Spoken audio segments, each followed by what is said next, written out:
चलो चलो जल्दी चलो, आ जाओ, सत्संग का समय हो गया। प्रेमियों, जीव का बड़ा सौभाग्य होता है जब इस तपोभूमि पर शरीर छूटता है। 88 ऋषियों की तपोभूमि है।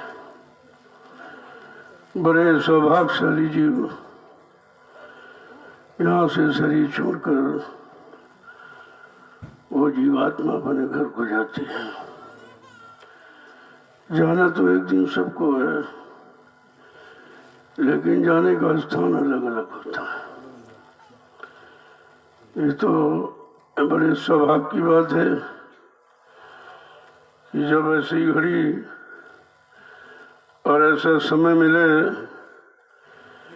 कि शरीर इस तपोभूमि से छूटे, उस जीवात्मा को कोई कष्ट नहीं होता है। और सीधे अपने लोक को जाती है। तो आज ऐसी एक जीवात्मा इसे तपोभूमि से गई है। थोड़ा सा मालिक से हम लोग उसकी फरियाद करें कि उसकी संभाल हो जाए। तो 1 मिनट के लिए सब लोग मौन धारण करें और उस जीवात्मा के लिए मालिक से प्रार्थना करें कि उसकी संभाल हो जाए, क्योंकि ये सब बड़े सौभाग्य से मिलता है, ऐसे नहीं मिलता। तो 1 मिनट के लिए सब लोग मौन धारण करें और अंदर से जीवात्मा के लिए मालिक से फरियाद करें।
जय गुरुदेव,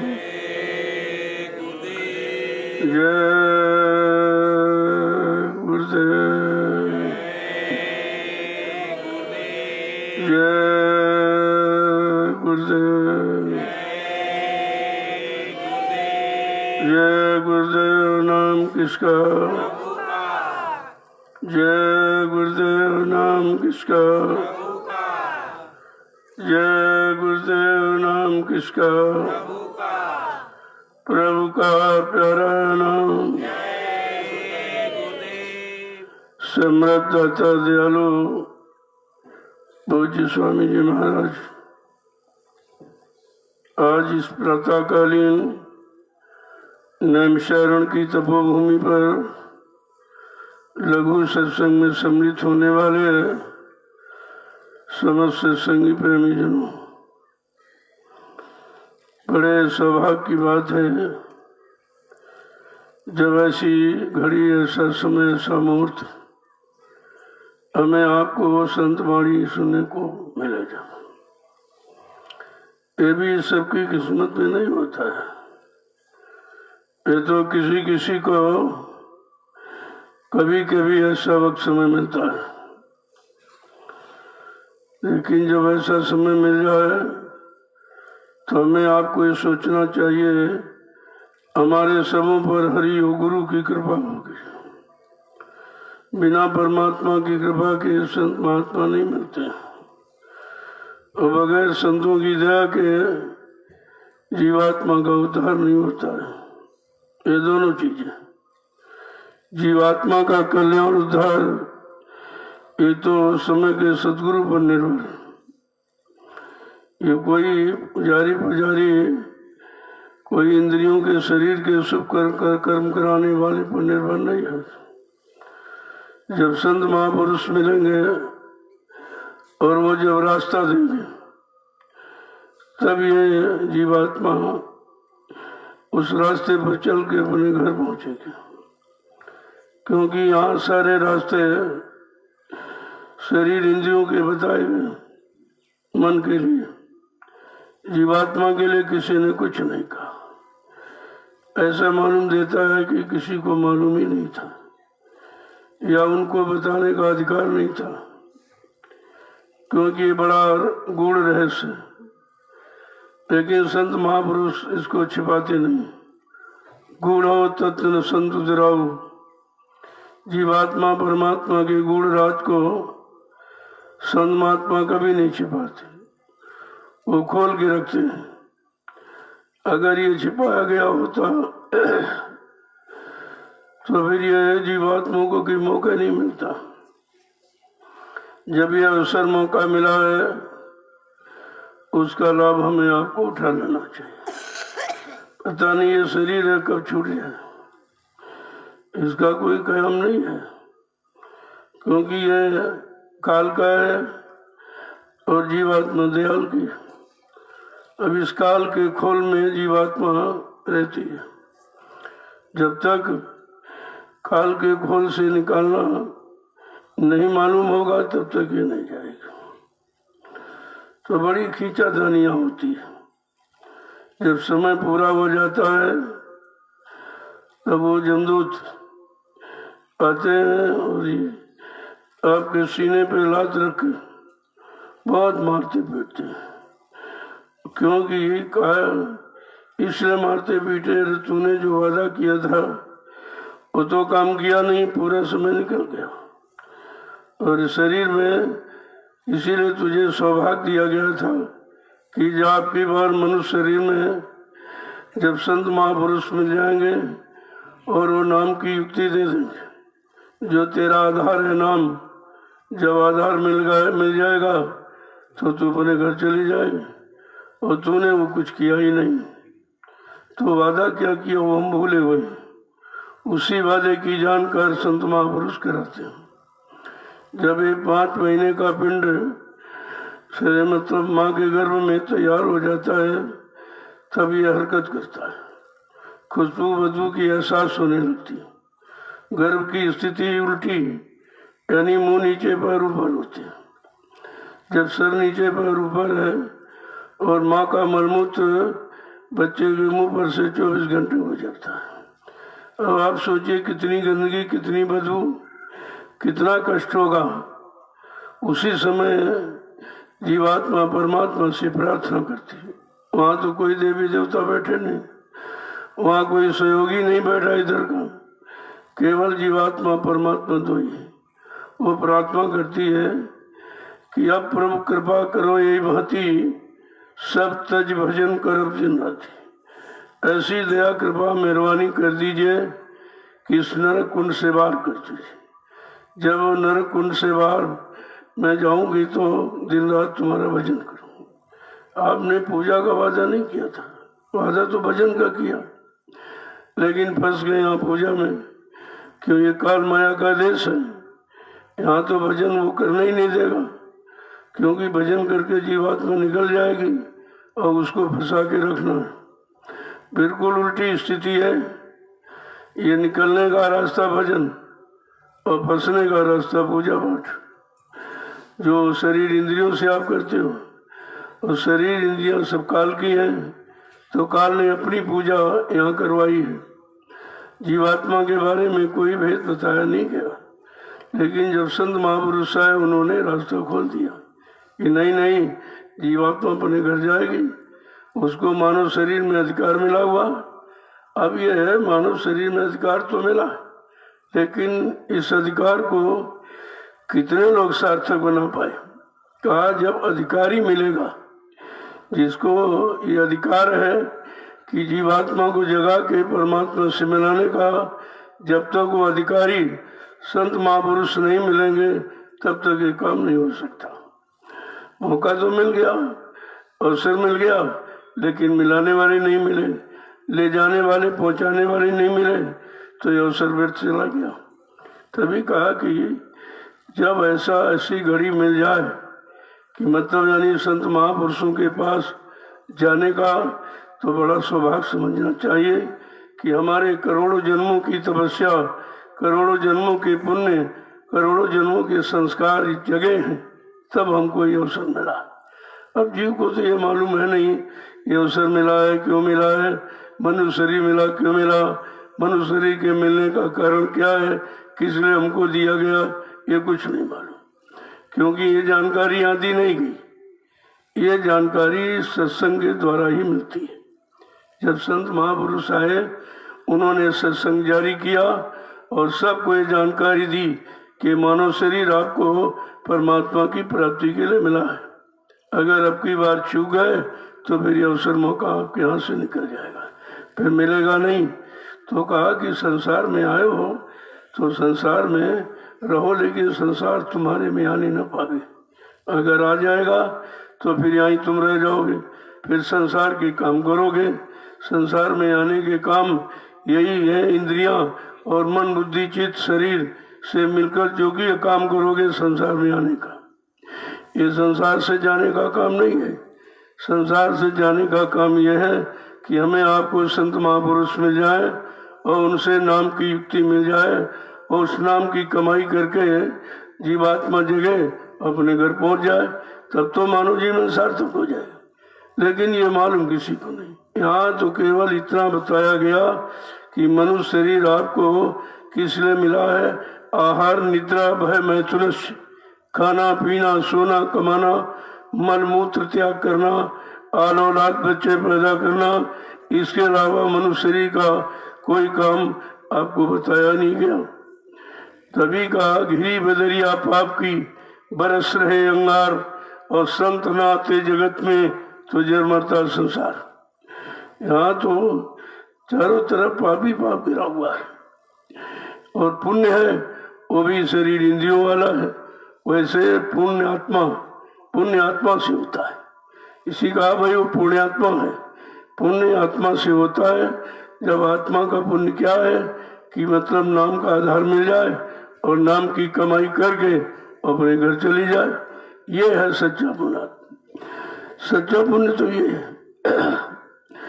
लेकिन ये जब मिला तो कितने लोग समझ पाए। जिस समृद्ध दाता दयालु ने ये जीवात्माओं को घर जाने का रास्ता दिया, उनकी संख्या 45 करोड़, और किसी ने नहीं लिया। सब मतलब यानी बह गए, सब बोल ब्रह्म में चले गए, ये किसी को नहीं मालूम है। ये मतलब यानी कि जीवात्मा जगह परमात्मा से मिले, क्या ऐसा भी होता है? क्योंकि ये रास्ता मिला ही नहीं, था ही नहीं। ये तो रास्ता आकर के खोल दिया गया। तभी कहा कलयुग समनियान युग जो नर कर विश्वास।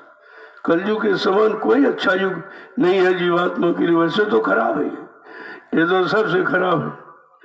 वो गोस्वामी जी महाराज ने रानी रामचरितमानस के उत्तरकांड में बड़ा स्पष्ट किया है, ऐसे अधम मनुज खल सतयुग त्रेता नाही और द्वापर कछु के वृंद भो वही है कलयुग आई। अधर्मी, पापी और कुकर्मी, व्यभिचारी, कुपचारी, गंदा खान करने वाले, गंदा खान पान खाने वाले, गंदी संग सोबत में रहने वाले, गंदे कर्म करने वाले, ये सब कलयुग में नहीं। लेकिन संतों ने दया फरमा दिया।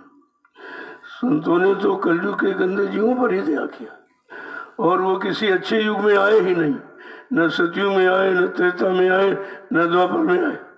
उनको कलयुग ही अच्छा लगा। जिनका कोई सहारा नहीं होता, जिनका कोई हमदर्द नहीं होता है, उनका सहारा हमदर्द बनकर संत महापुरुष हिमत्तुलोक मंडल में आकर जीवात्माओं का काम करते हैं। लेकिन इनको कोई ज्ञानी विज्ञानी, कोई धनी मानी पहचान नहीं सकता। वो तो अपनी पहचान यानी जब देंगे तब कहीं थोड़ा थोड़ा हम लोग समझ पाते हैं, क्योंकि बहुत सादगी में रहते हैं। उनका कोई बनावट, कोई दिखावट, सजावट का काम तो होता नहीं, तो जी बेचारा समझ नहीं पाता। वो तो देखता रहे हमारे जैसे आंख है, कान है, नाक है, मुंह है, हाथ और पैर है, अरे वे तो शरीर की बनावट है, ये तो बनावट शरीर की। लेकिन शरीर के अंदर जो चेतन शक्ति और मतलब यानी जीवात्मा ही है, वो अलग, वो जागी हुई है। जागी हुई जीवात्मा ही सोई जीवात्मा को जगा सकती है और निकाल करके मनुष्य शरीर से घर पहुंचा सकती है। इसलिए ये सब फितरत कौन कर रहा है? कहो तुम्हारे अंदर ही बैठा हुआ, वो बाहर कोई नहीं है। जो तुम्हारा नुकसान करता है, तुम्हारी हानि करता है, तुम्हारे जीवन को बर्बाद करके भोगों में लगाकर खराब कर देता है, कहना वो दुश्मन अंदर ही बैठा है। कहना वो कौन है? कहते वो मन है। मन दुश्मन हो गया। पहले मन था, लेकिन अब मन दुश्मन हो गया। यही तुमको गंदे कर्मों की सलाह देता है। जब तुम इसकी सलाह मान लेते हो, तब तुम उसी गंदगी में चले जाते हो। तो जब सदगुरु आए तो उन्होंने कहा 3 युगों से तुम इसकी बात मान रहे हो, जो एक कहता वही करते हो, जिधर ले जाता वही जाते हो। तो कहा कि अब ऐसा करो कि मन के कहे चलो मत कोई, और सतगुरु कहे करो तो सही। मन का कहना मानकर आपने देख लिया है कि 4,84 लाख को क्यों नहीं से छुटकारा नहीं मिला। यही पड़े रहे, कितने युग कल्प निकल गए, वो जीवात्मा यही पड़ी है, क्योंकि जीवात्मा ने मन को साथी बना लिया। अब तुम्हारा साथी जैसा होगा, तुम्हारे पर वैसे ही असर आ जाता है। इसीलिए संग सुबत का असर बहुत होता है। तो अच्छे सच्चे ईमानदार चरित्रमान लोगों का साथ करो तो तुम्हारे अंदर सादगी आ जाएगी। अब वही है कि जैसा साथ करोगे वैसे गुण तुम्हारे पर आ जाएंगे। संगत गुणा में संगत गुर जाए, दाग बास मिश्री एक भावे का। यहाँ संगत का इसीलिए संत महापुरुषों ने यहाँ सत्संगत बनाई कि सच्चे रास्ते की तरफ चलो, सच्चाई की तरफ चलो और अपने सचलोग सचखंड पहुंच जाओ। उन्होंने सत्संग जारी किया। तो तुम इधर उधर तो समझाते रहते हो लोगों को, लेकिन अपने मन को कभी समझाते हो? जो सबसे खराब है, सबसे गलत है, सबसे ज्यादा आपको गंदे कर्मों की सलाह देने वाला आपने मन को कभी नहीं समझाया। कहीं पड़ोसी को इनको और उनको वहाँ भाषण करते हो, वहाँ प्रवचन देते हो, लेकिन भाषण प्रवचन कभी मन को सुनाया है? अरे भाई, तुम्हारा मन को सुनाने से काम चलेगा, दूसरों को सुनाने से तुम्हारा काम थोड़ी हो जाएगा। कहा इसलिए इस मन को समझाओ। तो महापुरुष के 2 वचन सुन लीजिए कि मन को समझाएंगे कैसे। कभी मन को तो समझाया नहीं गया, क्योंकि मन तुमको समझाता है, तुमको अपनी तरफ ले जाता है। वो जो उसका भोगों का मसाला उसी में तो आपको मिला करके खराब कर देता है। तो महापुरुषों के 2 वचन सुन लीजिए, तो आपको विश्वास हो जाएगा कि भाई महापुरुषों ने कहा क्या है, क्योंकि और तो ये वचन कोई सुनाता नहीं, सबने कानों को सुना दिया। कथा वार्ता किस्से कहानी जितने लोग यहाँ काल शक्तियां आई, उन्होंने कीर्तन जो तन माने शरीर से जो कीर्ति यश कमाया वही कीर्तन आप गाते रहते हो। लेकिन कभी मतलब सदगुरु से प्रार्थना की है, उनसे दया कभी मांगी है? जो दया के भंडार दया लेके दया देने ही आते, लेकिन हम उनको नहीं जानते, उनसे लेना नहीं जानते, भी कैसे लिया जाए, कैसे देंगे। जो देने आया है वो खुद ही बताएगा, जब तब हम आप ले पाएंगे। तो कहा जरा इस मन को तो ठीक कर लो। मन समग्र कार्यों का आरंभ मन से ही होता है। मन हमारा आपका करता रहता है, आज से नहीं 3 युगों से। तो हम यही नहीं जानते थे कि ऐसे इसके अलावा और कोई सलाह देने वाला हमको है, कोई सच्चे अच्छे रास्ते पर चलाने वाला और कोई है। तो हम इस मन का ही कहना मानते रहे, और मन जहाँ चाह वहाँ घसीट के ले गया। जब काम की इच्छा हुई तो काम में लगा दिया, और क्रोध की इच्छा हुई तो क्रोध में, और लोभ मोह इच्छा अहंकार की उसमें लगा दिया। तो वो अपनी तरफ ले जा करके आपको लगाता रहा। लेकिन हमने ये कभी नहीं समझा कि ये मन गलत कर रहा कि अच्छा कर रहा, सही दिशा की तरफ ले जा रहा, गलत दिशा की तरफ। तो महापुरुषों ने कहा अरे जरा इस शैतान मन को समझा लीजिए। कैसे समझाइए?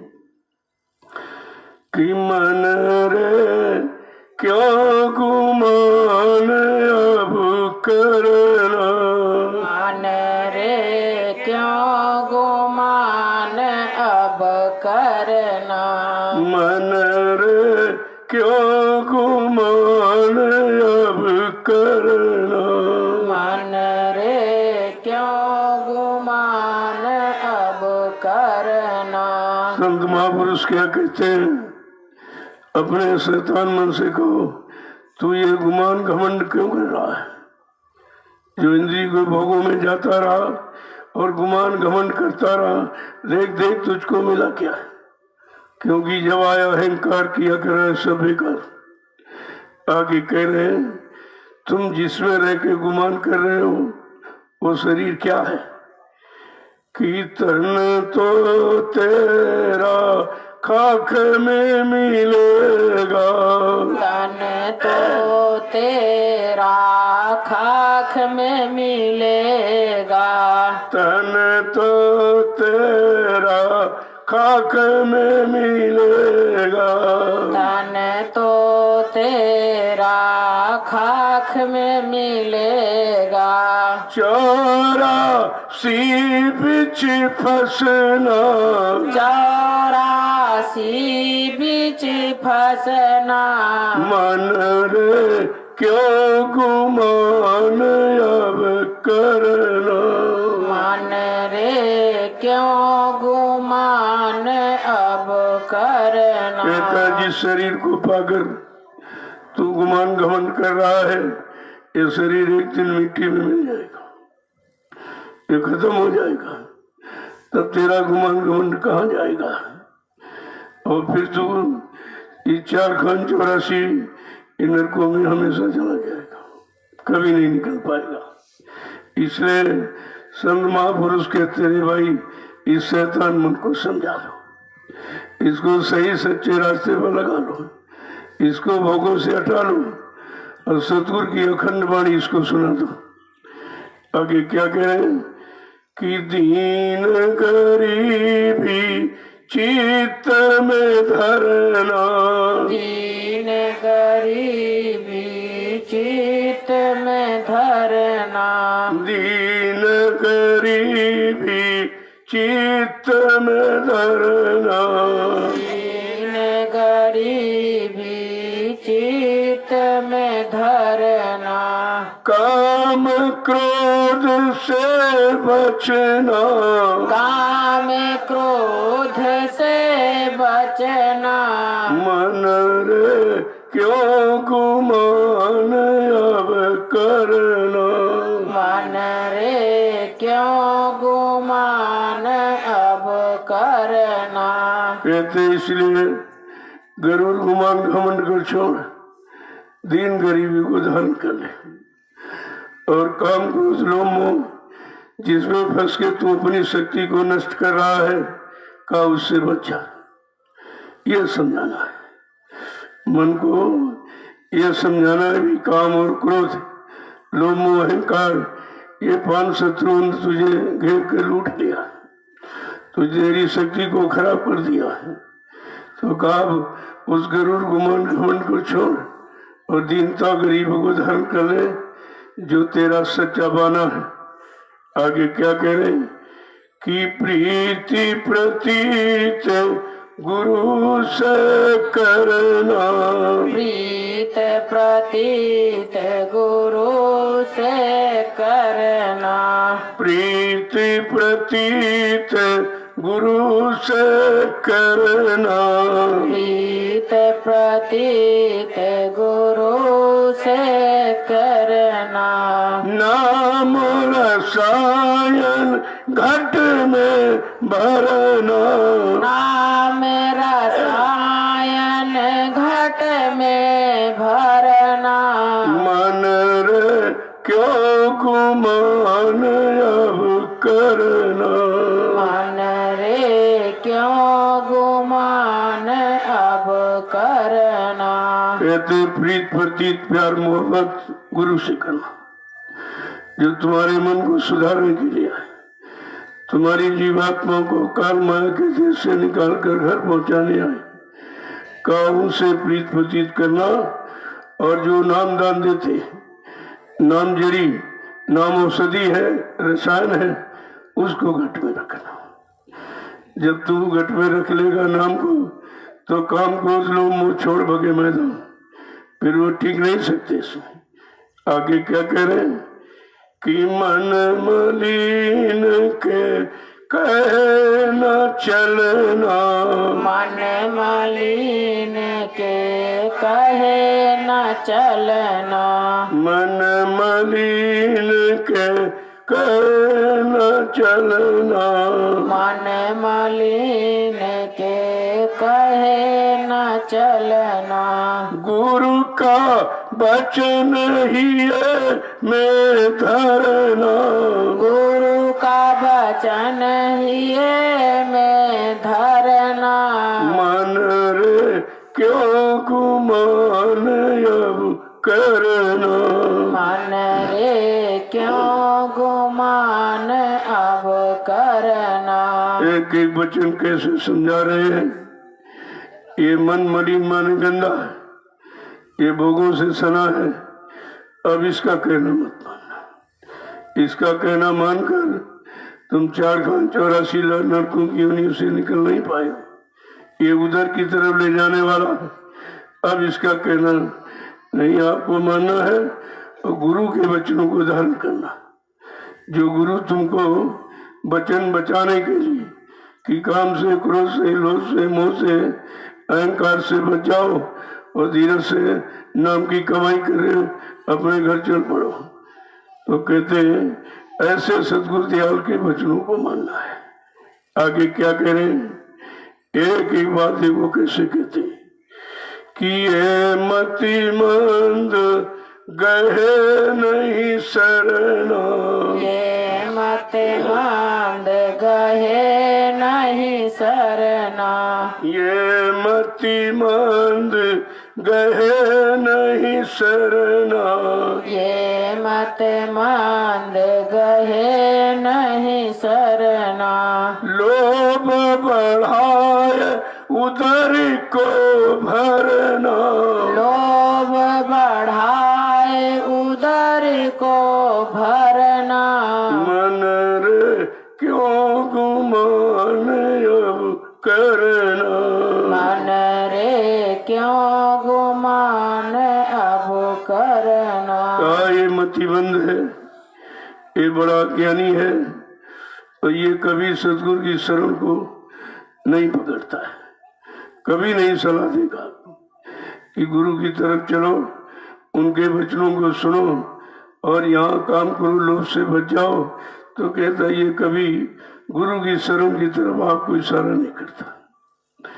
ये हमेशा वो बस लोभ बढ़ाए उधर को भरना, यानी लोभ लालच बढ़ जाता है और वही पेट पालन के सिवा और कोई शिक्षा आपको न सुनने देता है, न लेने देता है, न करने देता है।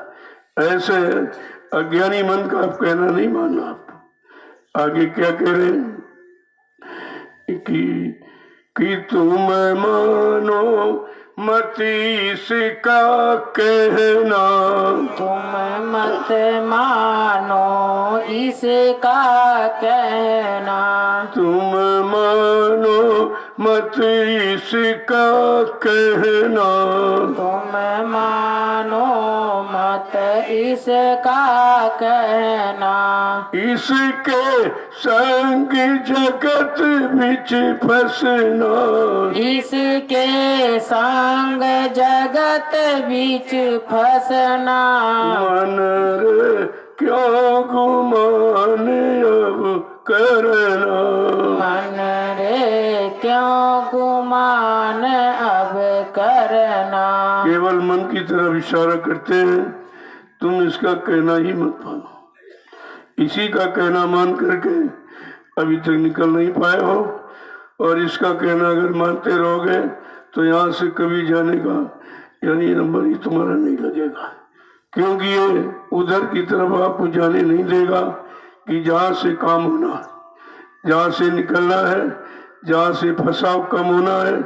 कहा उधर तो ये जाने मत देना है, कहा ये मूर्ख है, इसका कहना मत मानना, और नहीं तो इसके संग पढ़ करके इस संसार से कभी निकलना नहीं होगा। यानी काल माया के देश से कभी निकलना हो ही नहीं सकता, क्योंकि इसकी सलाह जितनी है वो इधर ही रहने, इधर ही फंसने की है।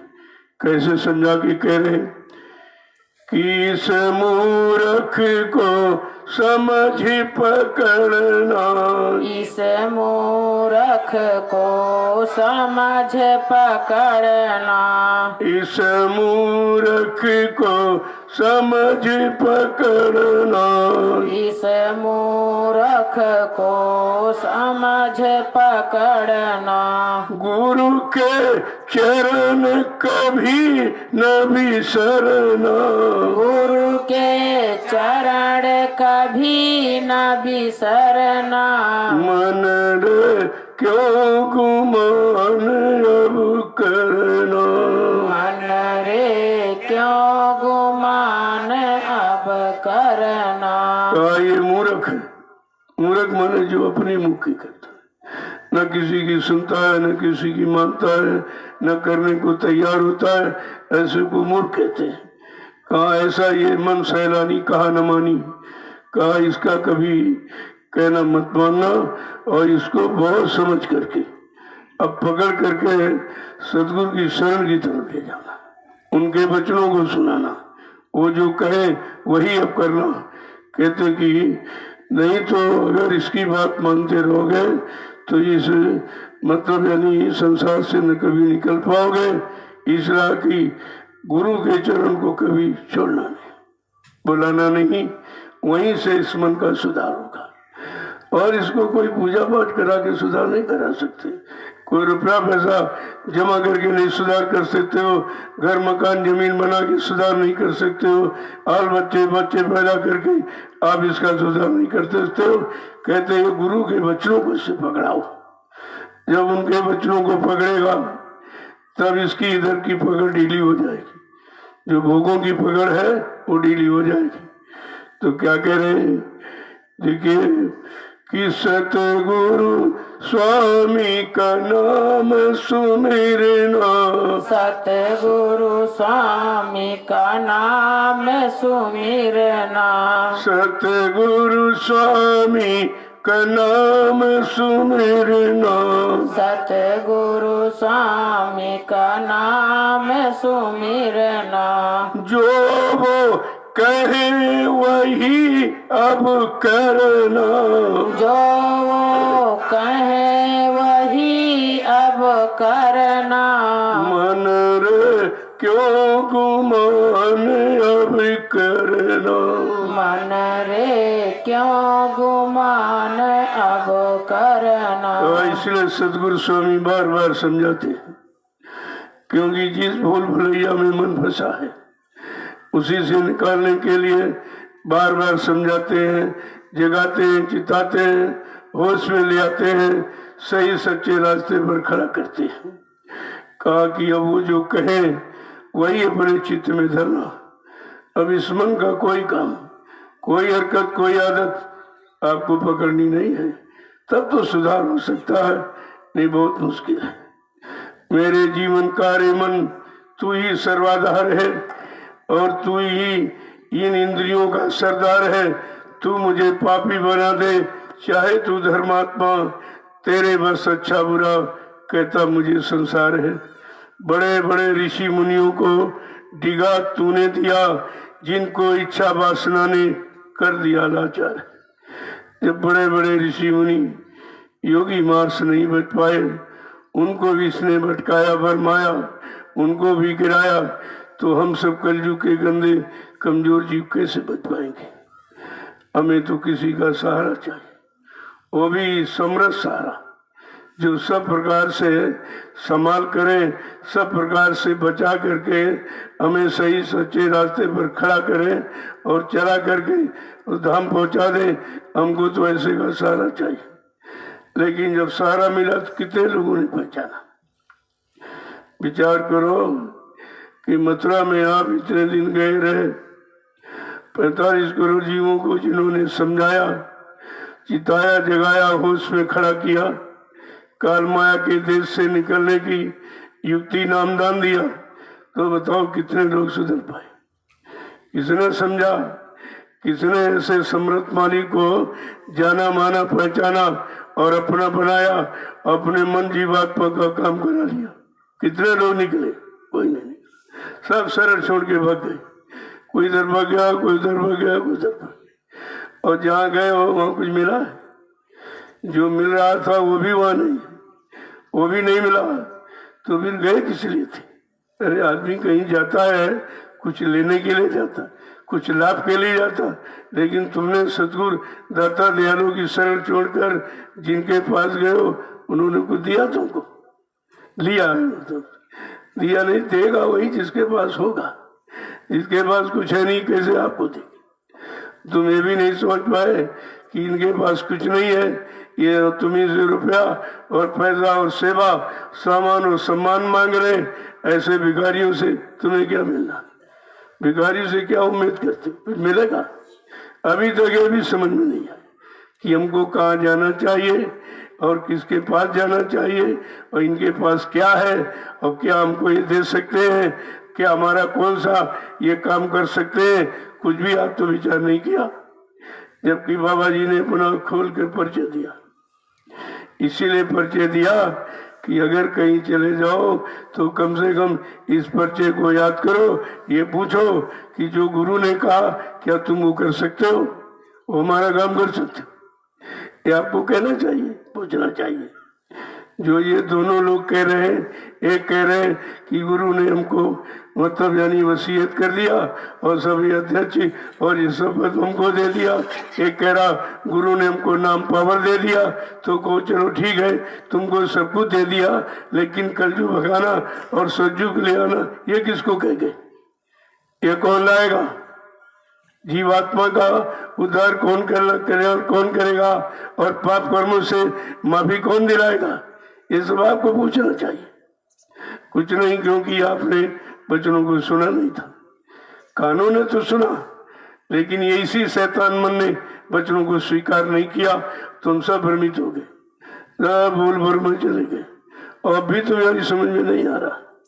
कम से कम वचनों को तो याद करना चाहिए, क्योंकि इसीलिए आपको परिचय दिया था कि तुम जब हमारा परिचय जान जाओगे तो तुम जब किसी के पास जाओगे वो कहेगा नहीं नहीं ये हमको पावर, हमको शक्ति दे दी, तो आप ये कहोगे चलो भाई ठीक, उन्होंने जो जो कहा था ये कौन करेगा, ये पूरा कौन करेगा? ऐसा वादा इस धरती पर किसी ने किया नहीं है। ऐसा समृद्ध, अनोखा, अद्वितीय, विलक्षण महापुरुष कभी आया ही नहीं। जब आया नहीं तो आपको उसका इतिहास पढ़ने को कहां से मिलेगा? इसलिए उनको अपना परिचय देना पड़ा कि मैं किस काम के लिए आया हूं और कौन सा काम करके जाऊंगा। एक भी परिचय आपके पास नहीं है, तो फिर मथुरा जाने का मतलब क्या हुआ? सत्संग सुनने का मतलब, दर्शन करने का मतलब, सेवा देने का, सेवा करने का, गुरु से नाम दान लेकर जीवात्मा की यानी घर पहुंचाने का, फिर मतलब क्या निकला आपका? कोई तो काम आपका हुआ नहीं। और कहा था मैं सब काम करके जाऊंगा।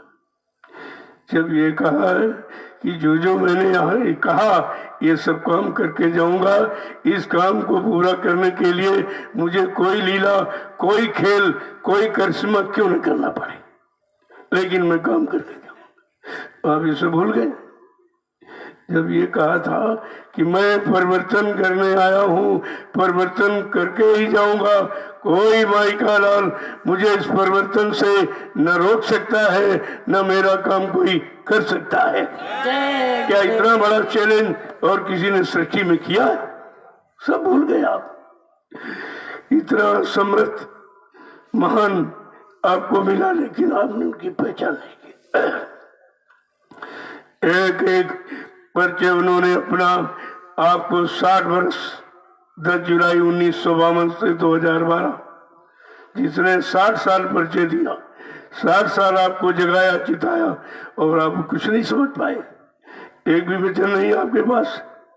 कहा था कि मैं कलयुग का इतिहास बनाने आया हूं।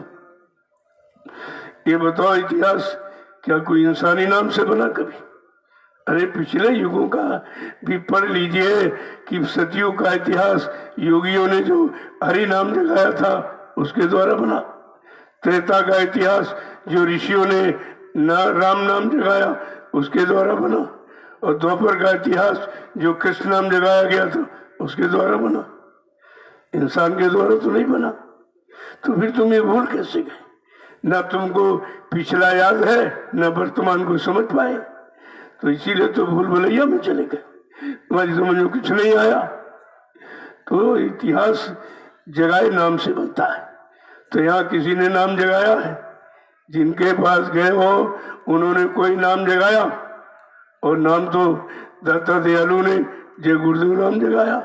कहा बच्चा इसी नाम से परिवर्तन होगा और इसी नाम से सब काम होगा, इसी नाम से सुधार होगा, लोगों के मन बुद्धि चित्त इसी से बदल जाएंगे।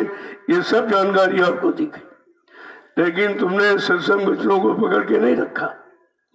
बस ऐसे घूमते रहे, मथुरा जाते रहे, बस वहां भी भंडारे ढूंढते रहे, कहाँ बढ़िया भोजन मिलेगा उधर चले गए। फिर इधर भाषण स्विच किया, ये सेवा बटोरी, वो सेवा मांगी, 60% उन ठेकेदारों को दे दिया, 40% लेके तुम घर लौट आए हो। क्या मिला तुमको? क्या मिला? अरे गुरु ज्ञान लेने गए थे, गुरु की शरण में अपने पाप कर्मों की माफी कराने गए थे, अपने जीवात्मा के उद्धार कल्याण की गए थे, ये सब भूल गए। ये काम तुम्हारा कौन करेगा? कहा मैं कलयुग का इतिहास बनाने आया, ऐसा इतिहास बनाऊंगा जो भूते न भविष्य थे। सतयुग त्रेता द्वापर के लोग अपने अपने युग का इतिहास पढ़ना भूल जाएंगे।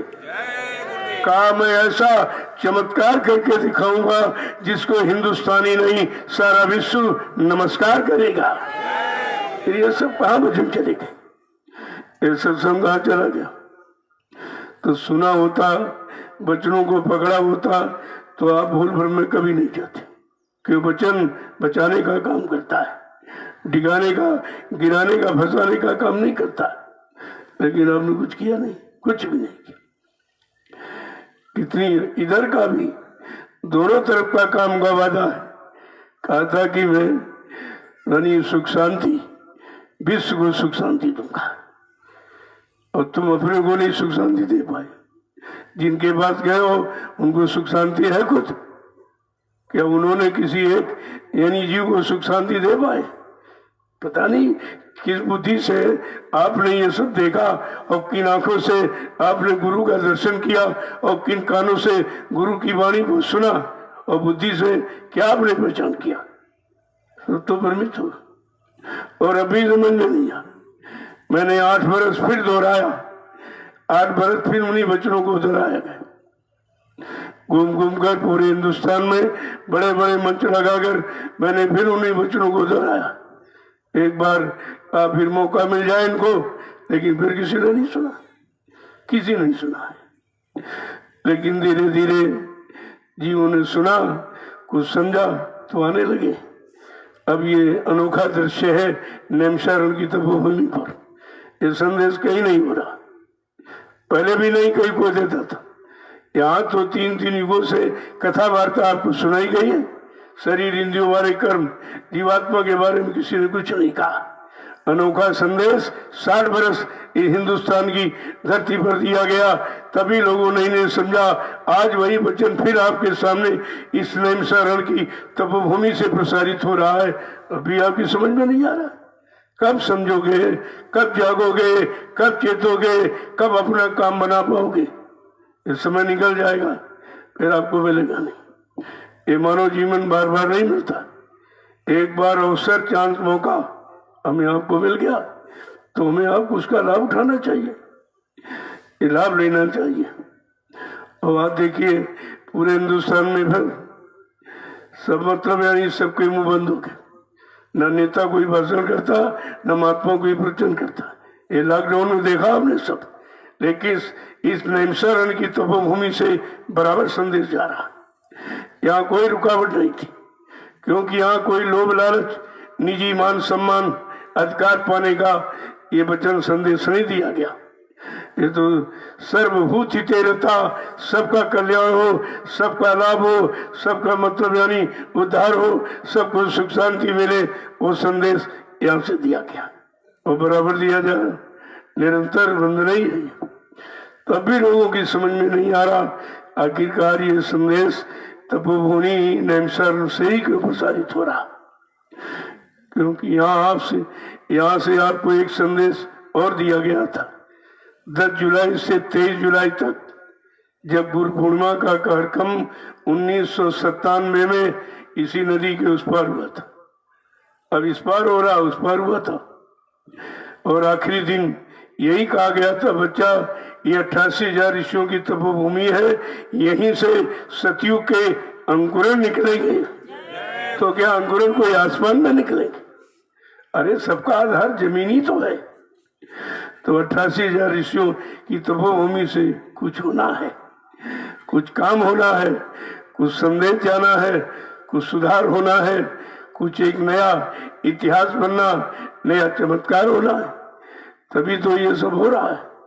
इसीलिए आपको तो समझना चाहिए। नामदान दिया तभी आपसे वादा किया गया था कि बच्चा मैं अजर अमर देश से आया हूँ, जब तक इन जीवात्माओं को अजर अमर देश नहीं पहुंचा लूंगा, मैं चैन से बैठने वाला नहीं हूँ। जब तक मेरा एक भी जीव यहाँ रहेगा, मैं बराबर मौजूद रहूंगा। जब मेरे जगह सारे जीव चले जाएंगे, मैं पीछे से जाऊंगा। ये भूल कैसे गए आपसे? क्या तुम्हारी जीवात्मा जाग गई? क्या घर पहुंच गई? जो तुम कहते हो पहुंचाने वाला चला गया? ये सब विचारने विषय है और सबको विचार करना होगा, आज नहीं तो कल। ये भी आपसे कहा गया था, अभी महात्मा समझा रहे, सब तरह से मना रहे और माफी भी दिला रहे। अगर तुमने इनके वचनों को न सुना, न माना, न विश्वास किया, तो पीछे कुदरत खड़ी है, अपने एक तमाचे, एक डंडे में 20 करोड़ का वारा न्यारा 1 मिनट में कर देगी। ये भी आपने नहीं सुना।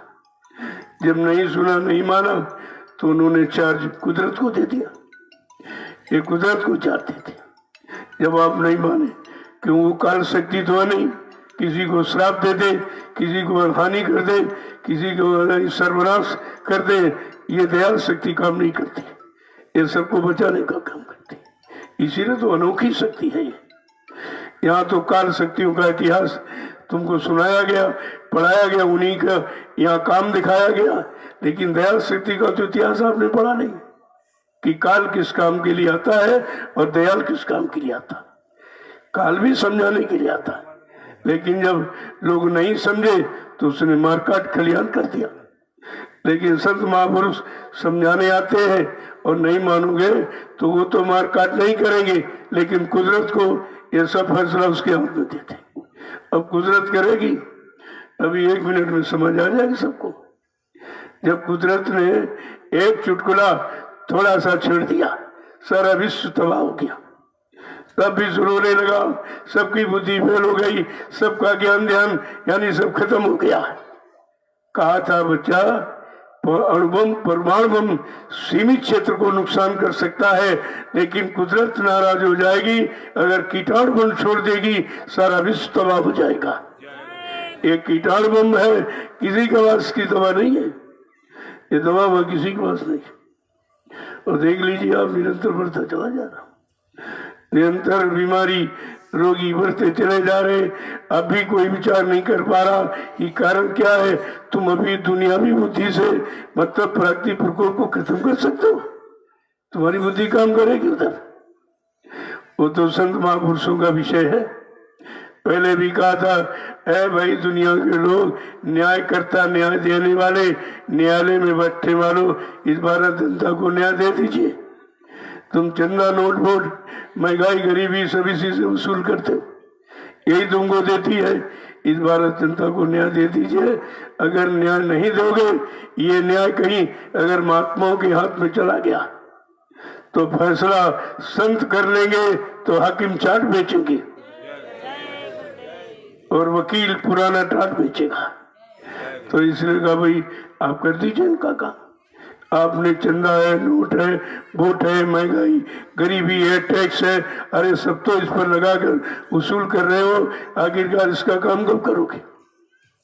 किसी को किसी समझ में नहीं आ रहा, क्योंकि ये समझ की बस की बात है। ये मानव बुद्धि का परिवर्तन नहीं है।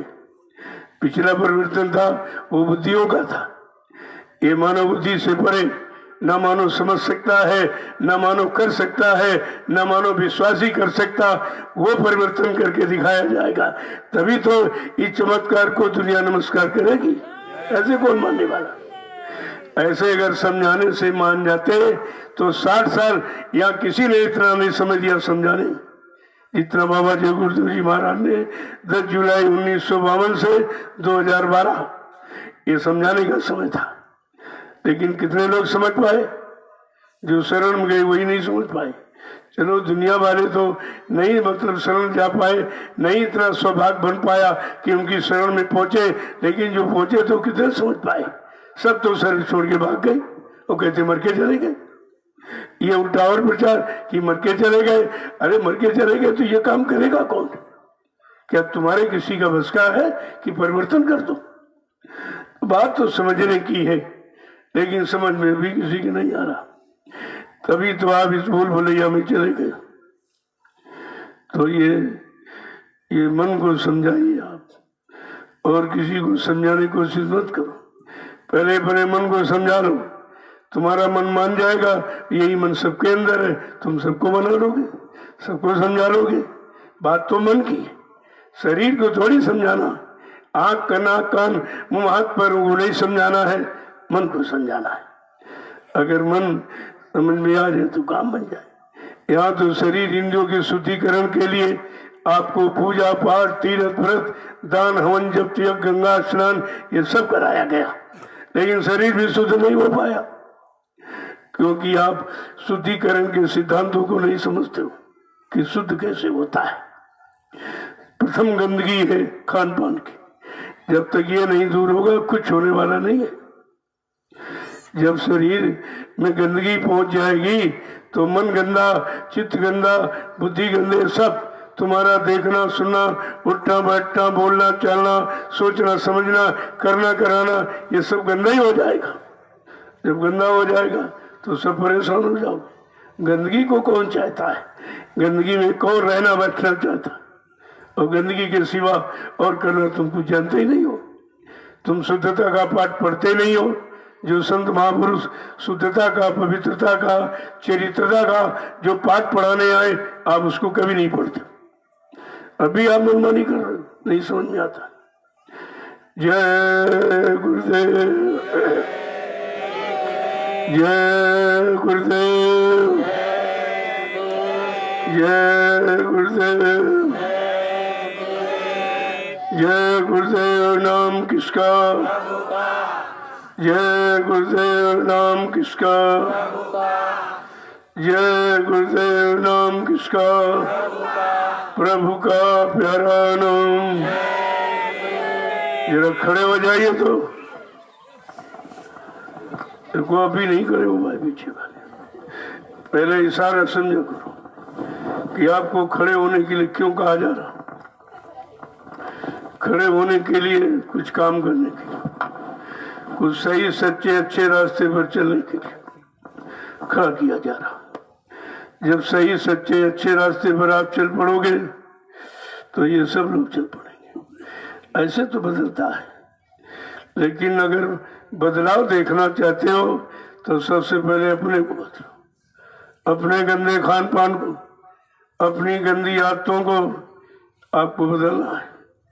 अगर ये नहीं बदलोगे तो तुम बदलाव नहीं देख पाओगे।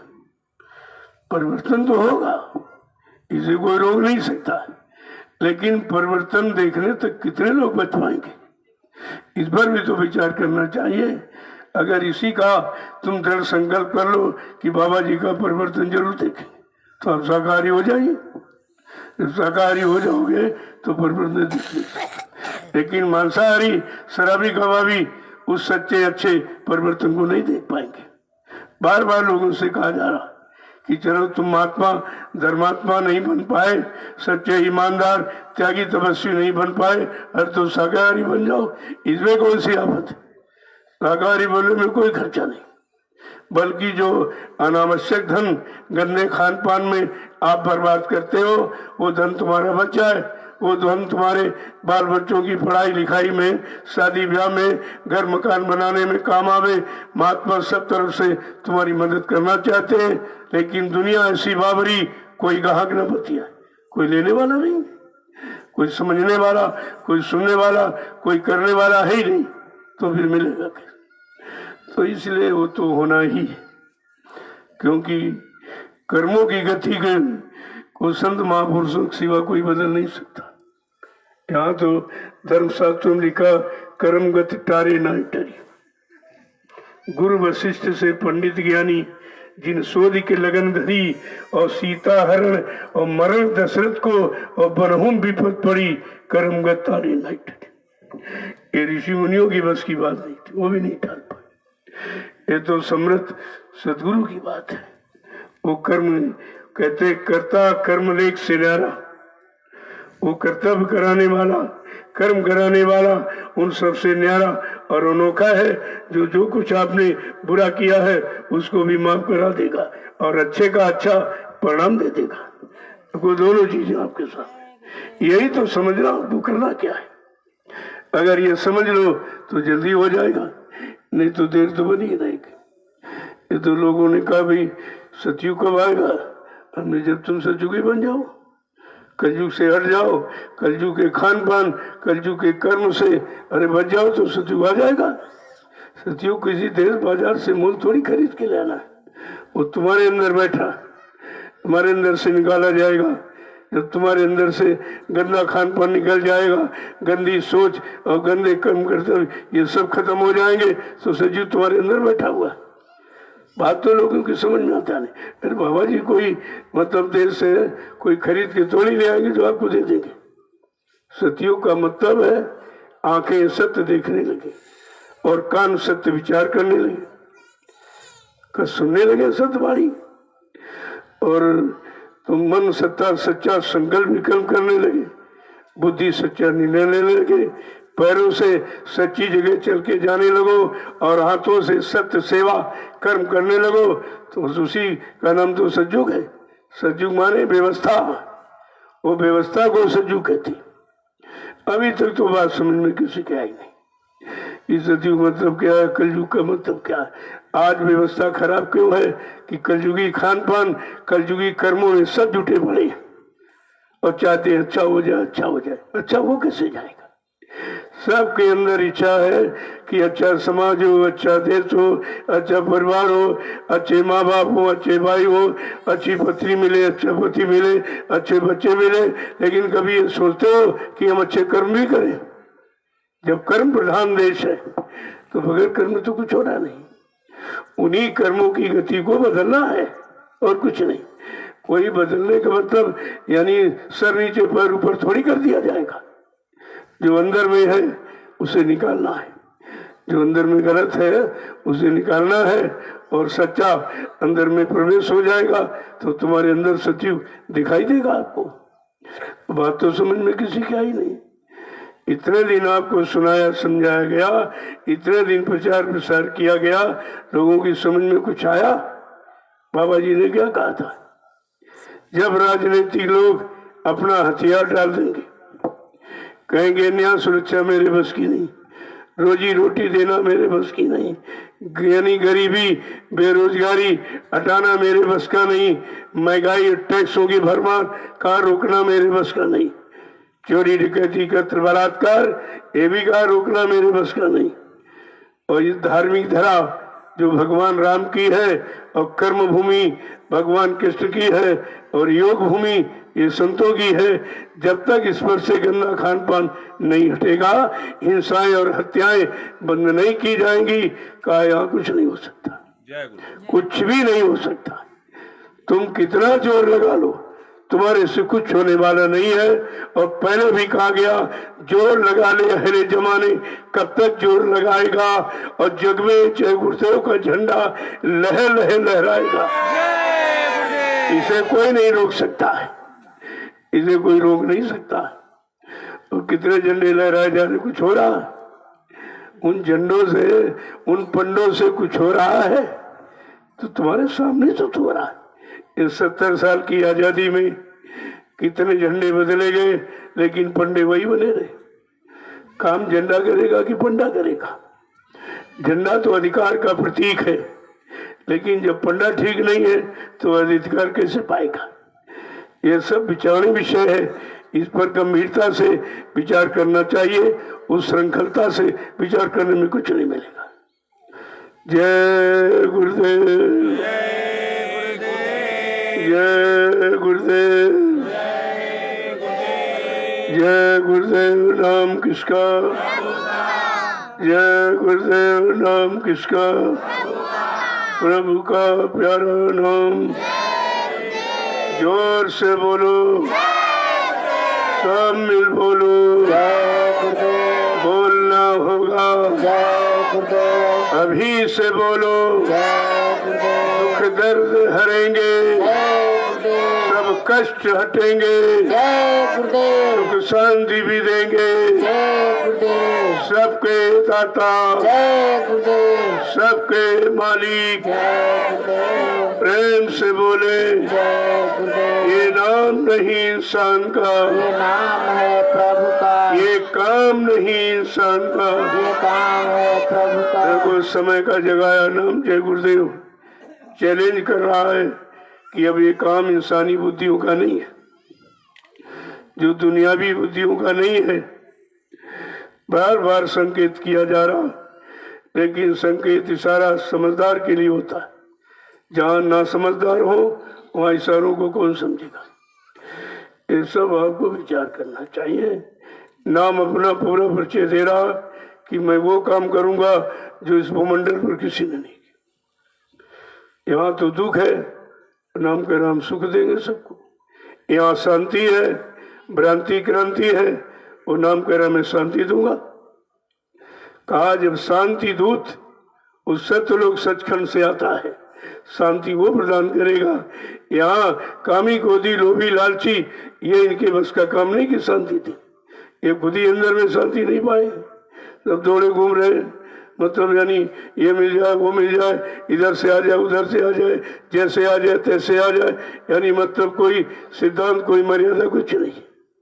विचार तो करना ही पड़ेगा। समय किसी को माफ नहीं करता, ये सूत्र पक्का है कि समय किसी को माफ नहीं करता है। मनुष्य बली नहीं होते हैं, समय होत बलवान, और भिल्लन लूटी गोपिका वही अर्जुन हुई बात। पिछला इतिहास समय का आपके सामने, उसको पढ़ करके समझ करके अपना समय ठीक कर लेना चाहिए।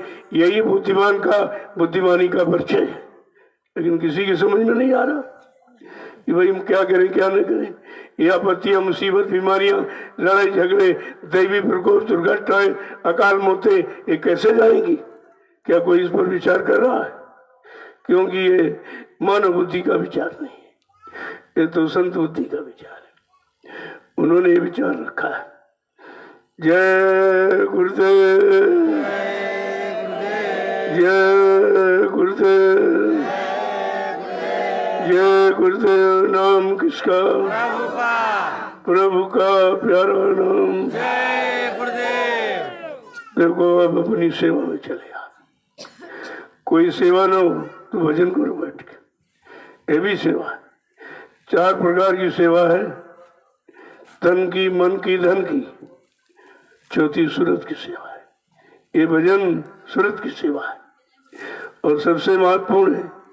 इसी सेवा को तुम कैसे करोगे, कैसे स्वीकार करोगे, कैसे मानोगे और कब तुम चलना शुरू करोगे, इसी के लिए कितनी सेवाएं रखी गई। तन खराब है इसलिए सूरत का काम नहीं हो रहा, मन खराब है वो सहयोग नहीं दे रहा, तभी ये तन मन की सेवा और धन की इसीलिए रखी गई कि अगर शरीर से कोई पाप हो गया है तो ये परमार्थी सेवा करके उस पाप को उतार दीजिए आप। वो उतरेगा ऐसे कि जब परमार्थी सेवा आप करोगे, उस सेवा से कोई चीज बन जाएगी और उससे आगे आने वाले भविष्य में लाखों लोग लाभ उठाएंगे। वो लाखों तुम्हारे पाप कर्म को बांट लेंगे। कैसे देखिए, उतारने का तरीका देखिए, लाभ थोड़ा थोड़ा बांट लेंगे, तुम्हारा बोझा उतर जाएगा। जब बात को समझोगे तब समझ में आएगा। तो इसलिए सेवा चलो करो, उसको देखो। देखो कोई सेवा रह गई वो छोटी मोटी, उसको आप देखिए बराबर और निगरानी पूरी रखो सब जगह। ये सबका कर्तव्य है। ये नहीं आपको जो सेवा दे गई अब तुम चले जा रहे हो, कोई सामान पड़ा कहते नहीं हमारी सेवा नहीं रही, भाई वो भी तो सेवा, उसको उठाइए फट से अच्छी जगह रख दीजिए। ऐसा थोड़ी है कि यहाँ जो भी है तो तुम्हारा है, तुम्हारे लिए है, तुम्हारे काम के लिए है। जब तुम्हारा है, तुम्हारे लिए, तुम्हारे काम का, तो ये क्यों सही समझते हो कि हमारा सब है? ये जमीन भी तो आपकी, जो आपने 1 रुपए, 2 रुपए, 10 रुपए हमको दिया पहले, उसको मैंने इकट्ठा रखा, उसी से जमीन आपकी खरीदी। जब किसी से मैं कहता हूँ कि 10 रुपए में जमीन मिली तो कहते दो कितना झूठ बोलते हैं। उन्हें बेचारों को क्या पता कि कैसे ये सब किया गया।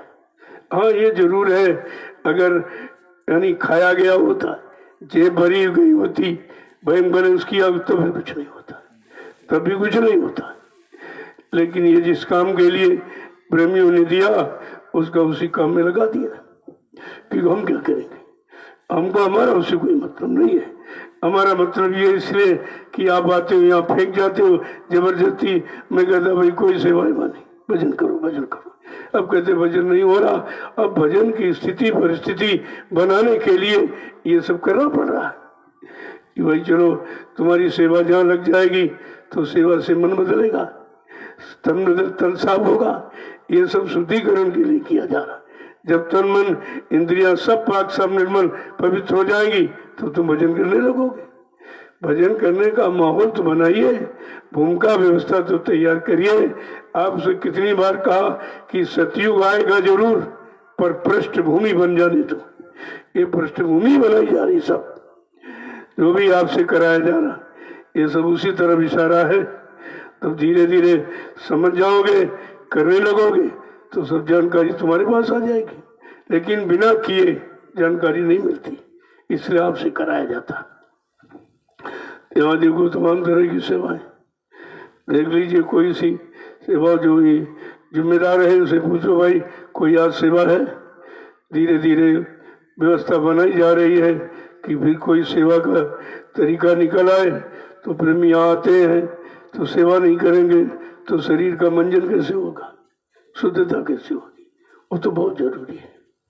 तो यहाँ देख लीजिए कोई सेवा करो आप।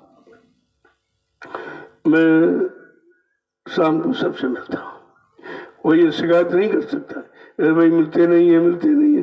भाई हमको कोई डर थोड़ी किसी चीज का, हाँ, अब लोगों में डर है ना, वो मिलते हैं, कुछ कहते भाई 10 आदमी 20 आदमी आ जाएंगे, कहीं बीमारी ना आ जाए। लेकिन हमारे यहाँ कोई बीमारी जब हमारे में नहीं तो दूसरे में कैसे बीमारी दिखाई देगी? वो तो अपने अंदर अगर बीमारी, अपने अंदर डर और भय, अपने अंदर गंदगी है तो निश्चित गंदगी आपको मिलेगी। इसलिए यहाँ ऐसा कुछ नहीं। यहाँ तो आप बराबर देख रहे हो कि सब जगह प्रचार हुआ कि 5 आदमी 10 आदमी इकट्ठे नहीं होंगे, नहीं वो कोरोना आ जाएगा। लेकिन यहाँ तो हजारों आदमी इकट्ठा, कोई कोरोना नहीं। यहाँ क्या है? क्योंकि बात को समझते नहीं वो लोग। नाम तो रख दिया कोरोना, लेकिन ये नहीं समझ पा रहे क्या क्या ना करें। करो नाम, क्या क्या ना करो, न गंदा खाओ, न गंदा बोलो, न गंदा देखो। तो कोरोना तो ये क्या बात है इसकी? इसीलिए मुंह बंद कर दिया गया तुम्हारा। मुंह पर मास्क क्यों लगा दिया गया कि अब गंदा नहीं बोलोगे, किसी की निंदा आलोचना बुराई नहीं करोगे, भद्दे अश्लील शब्दों का प्रयोग नहीं करोगे, कोई गंदा खान पान नहीं करोगे। इसके लिए मुंह बंद किया गया। और वो कपड़ा तो लगा दिया, लेकिन गंदगी जाना भी बंद नहीं। तो कपड़ा क्या करेगा? कपड़ा क्या करेगा? कपड़े का मतलब सिग्नल है ये, लेकिन सिग्नल के जो मानोगे तब तो सिग्नल का महत्व समझोगे आप। तो कुछ नहीं, हमने कहा ये लगवा दिया, करोड़ों रुपए का व्यापार कर लिया और एक भी कोरोना बीमारी नहीं गई और बढ़ती चली जा रही है। तो लगाने का मतलब क्या है? जब कोई काम किसी से न बने और बिगड़ता चला जाए तो फट से व्यवस्था बदल देनी चाहिए कि इससे काम नहीं हुआ और कोई दूसरी व्यवस्था है। तो व्यवस्था तो शाकाहार की है, वो करोगे नहीं तो तुम कुछ भी उपचार बाहर का कर दो, कुछ होने वाला नहीं। वो तो उसी से बनेगा, उसी से सुधरेगा। जब आपने समझ लिया चीन जैसे मांसाहारी मुल्क से ये बीमारी आई है तो तुमको अपने बचाने के लिए अपने देश में तुरंत मांसाहार बंद कर देना चाहिए, तुरंत ही, कि जिससे जो बीमारी फैली उसका हम बंद कर दीजिए। लेकिन वो नहीं होगा। क्यों नहीं होगा? विनाशकाली विपरीत होती, फिर लिखा वाला गलत हो जाएगा। जो विनाश होना है जिनको, उनकी बुद्धि ऐसी विपरीत दिशा में काम करेगी। क्यों? जब जैसी हो तबता तब तैसी मति होए, और काल रेख की लेख को मेट सके नहीं कोई। उसे कौन मेट देगा? तो कलयुग ने रेखा चला दी है भाई, उसे कोई नहीं मेट सकता है। और मेटने वाले हैं जो मतलब संत महापुरुष, उनकी बात तुम्हारी समझ नहीं आएगी। जय गुरुदेव, जय गुरुदेव, जय गुरुदेव, जय गुरुदेव, जय गुरुदेव। नाम किसका? प्रभु का, जय गुरुदेव। नाम किसका? प्रभु का, प्रभु का प्यारा नाम। जय गुरुदेव। अब आप लोग चलिए, जो जाने वाले हैं मैं 2 घंटे बाद मिलूंगा उनसे। 2 घंटे का समय लिया है और बाकी शाम को सबसे मिलता हूँ। तब तक कोई न कोई सेवा देख लो आप, कोई न कोई सेवा देख लीजिए, जरूर आपको मिल जाएगी। लोगों से पूछ लेना। देखो आलू का खेती आपका, ये आपका भंडारा, ये भंडारा सामग्री है और तुम्हारे लिए है, इसलिए इसमें घूम के देखिए कोई पौधे से मिट्टी तो नहीं हट गई। जब मिट्टी हट जाएगी, बालू है, बड़ी जल्दी खिसक जाती है और आलू खुल जाएगा, वो खराब हो जाएगा। धूप में वो हरा हो जाएगा, खाने योग्य नहीं रहेगा। ये सबसे बड़ी जिम्मेदारी ड्यूटी है आपकी। मैंने इसीलिए कहा जो टोली, एक टोली सुबह और शाम केवल इसका ही देख रेख करेगी। को बच्चों को तो मालूम नहीं क्या है, कहीं पौधे उखाड़ देंगे। तो ये सब देख रेख रखो, जिसलिए आए हो वो जरूर काम करो। ये तो सेवा सबके लिए हो जाएगी। देखिए आप घूमिए, देख करके इधर भी है उधर भी आपका, वो सब देखिए। अपनी फसल को आप रोज रखवाली सुबह शाम देखने जाते हो तो ये क्या तुम्हारी नहीं है? ये तुम्हारी है और तुम्हारे जितने भी प्रेमी भाई आएंगे उन सबके लिए है। ये तो बहुत बड़ी चीज है कि तुम खाओ और हजारों लोग प्रयोग करें, ये तुम्हारा परमार्थ हो जाएगा। परमार्थ का मतलब यही कि खुद करो और खुद तरो और सबको तारो। अपना भला हो, सबका भला हो, अपना कल्याण हो, सबका कल्याण हो, जो सबका कल्याण हो, यही परमार्थ है। इसी को तो समझना आपको। जय गुरुदेव, जय गुरुदेव, दूसरी बात है, आप किसी के खाते पर कोई सेवा नहीं डालेंगे। जिसको बता दिया उस पर डालिए, बाकी अपने मन से नहीं। क्योंकि आपने लॉकडाउन में लोगों ने बरगला बहका दिया कि नहीं नहीं, आदेश हो गया कि सेवा हमारे खाते पर दी थी, तो आपने उनके खाते पर डाल दिया। वो सेवा मेरे तक नहीं आई, वो बीच में गायब हो गई। मैं पहले से इसलिए मना करता हूँ, जिनके लिए कहा गया, जो यहाँ रहते हैं परमानेंट, उनके लिए तो ठीक है, क्योंकि हमारे सामने हो रहा अभी। बाकी आप किसी खाते पर कोई सेवा नहीं डालेंगे। आपकी जय गुरुदेव आध्यात्मिक वैचारिक प्रचार समिति बनी हुई है, उसमें आपका खाता खोला, आप उसमें डाल दीजिए। नहीं, जब यहाँ आते हो तो यहाँ हमारे हक में दीजिए, तो मैं तुरंत उसको अभी लगा दूंगा यहाँ, क्योंकि समय काम है। और मेन लक्ष्य निशाना भूमि सेवा का, ये सर्वोपरि सेवा है, क्योंकि भूमि को कोई चुरा नहीं सकता, कोई जला नहीं सकता, पानी बहा नहीं सकती, हवा उड़ा नहीं सकती। तो ऐसी सेवा के लिए सारा, वो भी भूमि कौन सी है? 88,000 ऋषियों की तपोभूमि। ये तपोभूमि जब तुम्हारे पास हो जाएगी तो आप जितने भी अच्छे काम, सब काम इस पर कर सकते हो। इसीलिए तपोभूमि लेने का इशारा हो गया और सबको बता दिया कि अपनी अपनी गाड़ी कमाई का इसमें जरूर लगा दीजिए, क्योंकि ये जमीन जब तक रहेगी जब तक सृष्टि रहेगी, इस सेवा का नाश नहीं होगा। सबसे महत्वपूर्ण सेवा है और ये सबको करना चाहिए, सबको अपनी कमाई का दशांश। तो लोगों ने पूछा कोई आंकड़ा रख दीजिए, तो हमने कहा दशांश दे दीजिए आप, जो गुरु का है वो आप दे दीजिए अपनी कमाई से, तो तुम्हारे घर में कोई बीमारी नहीं, कोई झगड़ा नहीं, कोई झंझट नहीं, और बड़े बड़े काम आसानी से तुम्हारे हो जाएंगे। ये है सेवा का अर्थ, ये है। इसलिए दशांश सबको निकालना चाहिए। नहीं निकालोगे तो तुम हजम नहीं कर सकते, कोई न कोई बीमारी आ जाएगी और लाखों रुपए डॉक्टर को दे दोगे। जहाँ 100 रुपए में काम होना है वहाँ लाखों चले जाएंगे, और लाखों चले जाने में कोई परमार्थ नहीं होगा आपका, वहाँ कोई परमार्थ नहीं है। इसलिए समझना चाहिए लोगों, जब से आपने दशांश सेवा बंद कर दिया, सब परेशान देख लीजिए, और उससे हजारों गुना ज्यादा आप इधर उधर खर्च कर देते हो और उससे नुकसान भी रहता है। भाई उस सेवा से कोई आपका बचाव थोड़ी होगा जो इधर उधर दे देते हो।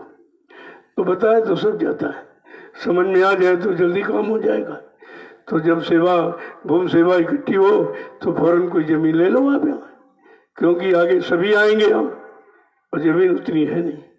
बगैर जमीन के आप कैसे टिकाओगे? फिर वो लोग कहेंगे तुमसे, तुम समझ गए थे, तुम जान गए थे, तुम पहले पहुंचे, तो तुमने वहां किया क्या? क्या किया आपने? तो अपनी गाड़ी कमाई से दशांश निकाल कर जब भूमि सेवा ले यानी कर दोगे और भूमि ले ली जाएगी, और जितने लोग जमीन पर आते जाते रहेंगे वो लाभ तुम्हारे खाते में आएगा। क्योंकि भाई जमीन के तो कुछ बगैर हो नहीं सकता, जो भी काम जमीन पर ही तो होगा। जब जमीन होगी तभी आप लोगों को बैठा पाओगे, सत्संग सुन पाएंगे, भंडारा यानी रोटी बैठ के खाएंगे, ये सब काम जमीन पर होगा। और जमीन आपके पास कम है, अगर वो परिवार पूरा देखा जाए तो भी कुछ नहीं है। जो 45 करोड़ का है, धीरे धीरे सभी आएंगे, कहाँ जाएंगे? और कोई जगह बची नहीं है जहाँ सुख शांति अमन चैन से लोग रह सके। ये बात तो आज नहीं तो कल लोगों को माननी पड़ेगी। जय गुरुदेव। क्यों? यहाँ बिल्कुल सीधा साधा, यहाँ कोई सेवा मांगी नहीं जाती। से दशांश जो निकालने की बात कही है तो वो तो आपका परमार्थ में लगने की बात कही जा रही। कोई मैं अपने लिए थोड़ी मांग रहा हूँ, मैं क्या करूँगा? मेरा कोई काम नहीं है, वो काम सब आपका है। और आने वाले प्रेमियों के लिए एक व्यवस्था बनाई जा रही, बैठने की, रहने की, सत्संग सुनने की, भजन करने की। बगैर जमीन के तो कुछ होगा नहीं। इसलिए इस बात को सबके कान तक पहुंचा दीजिए। वैसे यहाँ से संदेश सब पहुंच गया और प्रेमी सब तैयार होने लगे कि भाई तो बहुत अच्छी बात है, हम कहीं नहीं जा पा रहे, नहीं कुछ कर पा रहे, हमारी इस गाड़ी कमाई वहाँ लग जाएगी तो हजारों लोग लाभ उठाएंगे, उनसे उनमें कुछ मेरा भी कमीशन बन जाएगा, मुझे भी कुछ लाभ मिल जाएगा। तो बात तो सही है। इसलिए भूमि सेवा सर्वोपरि सेवा है।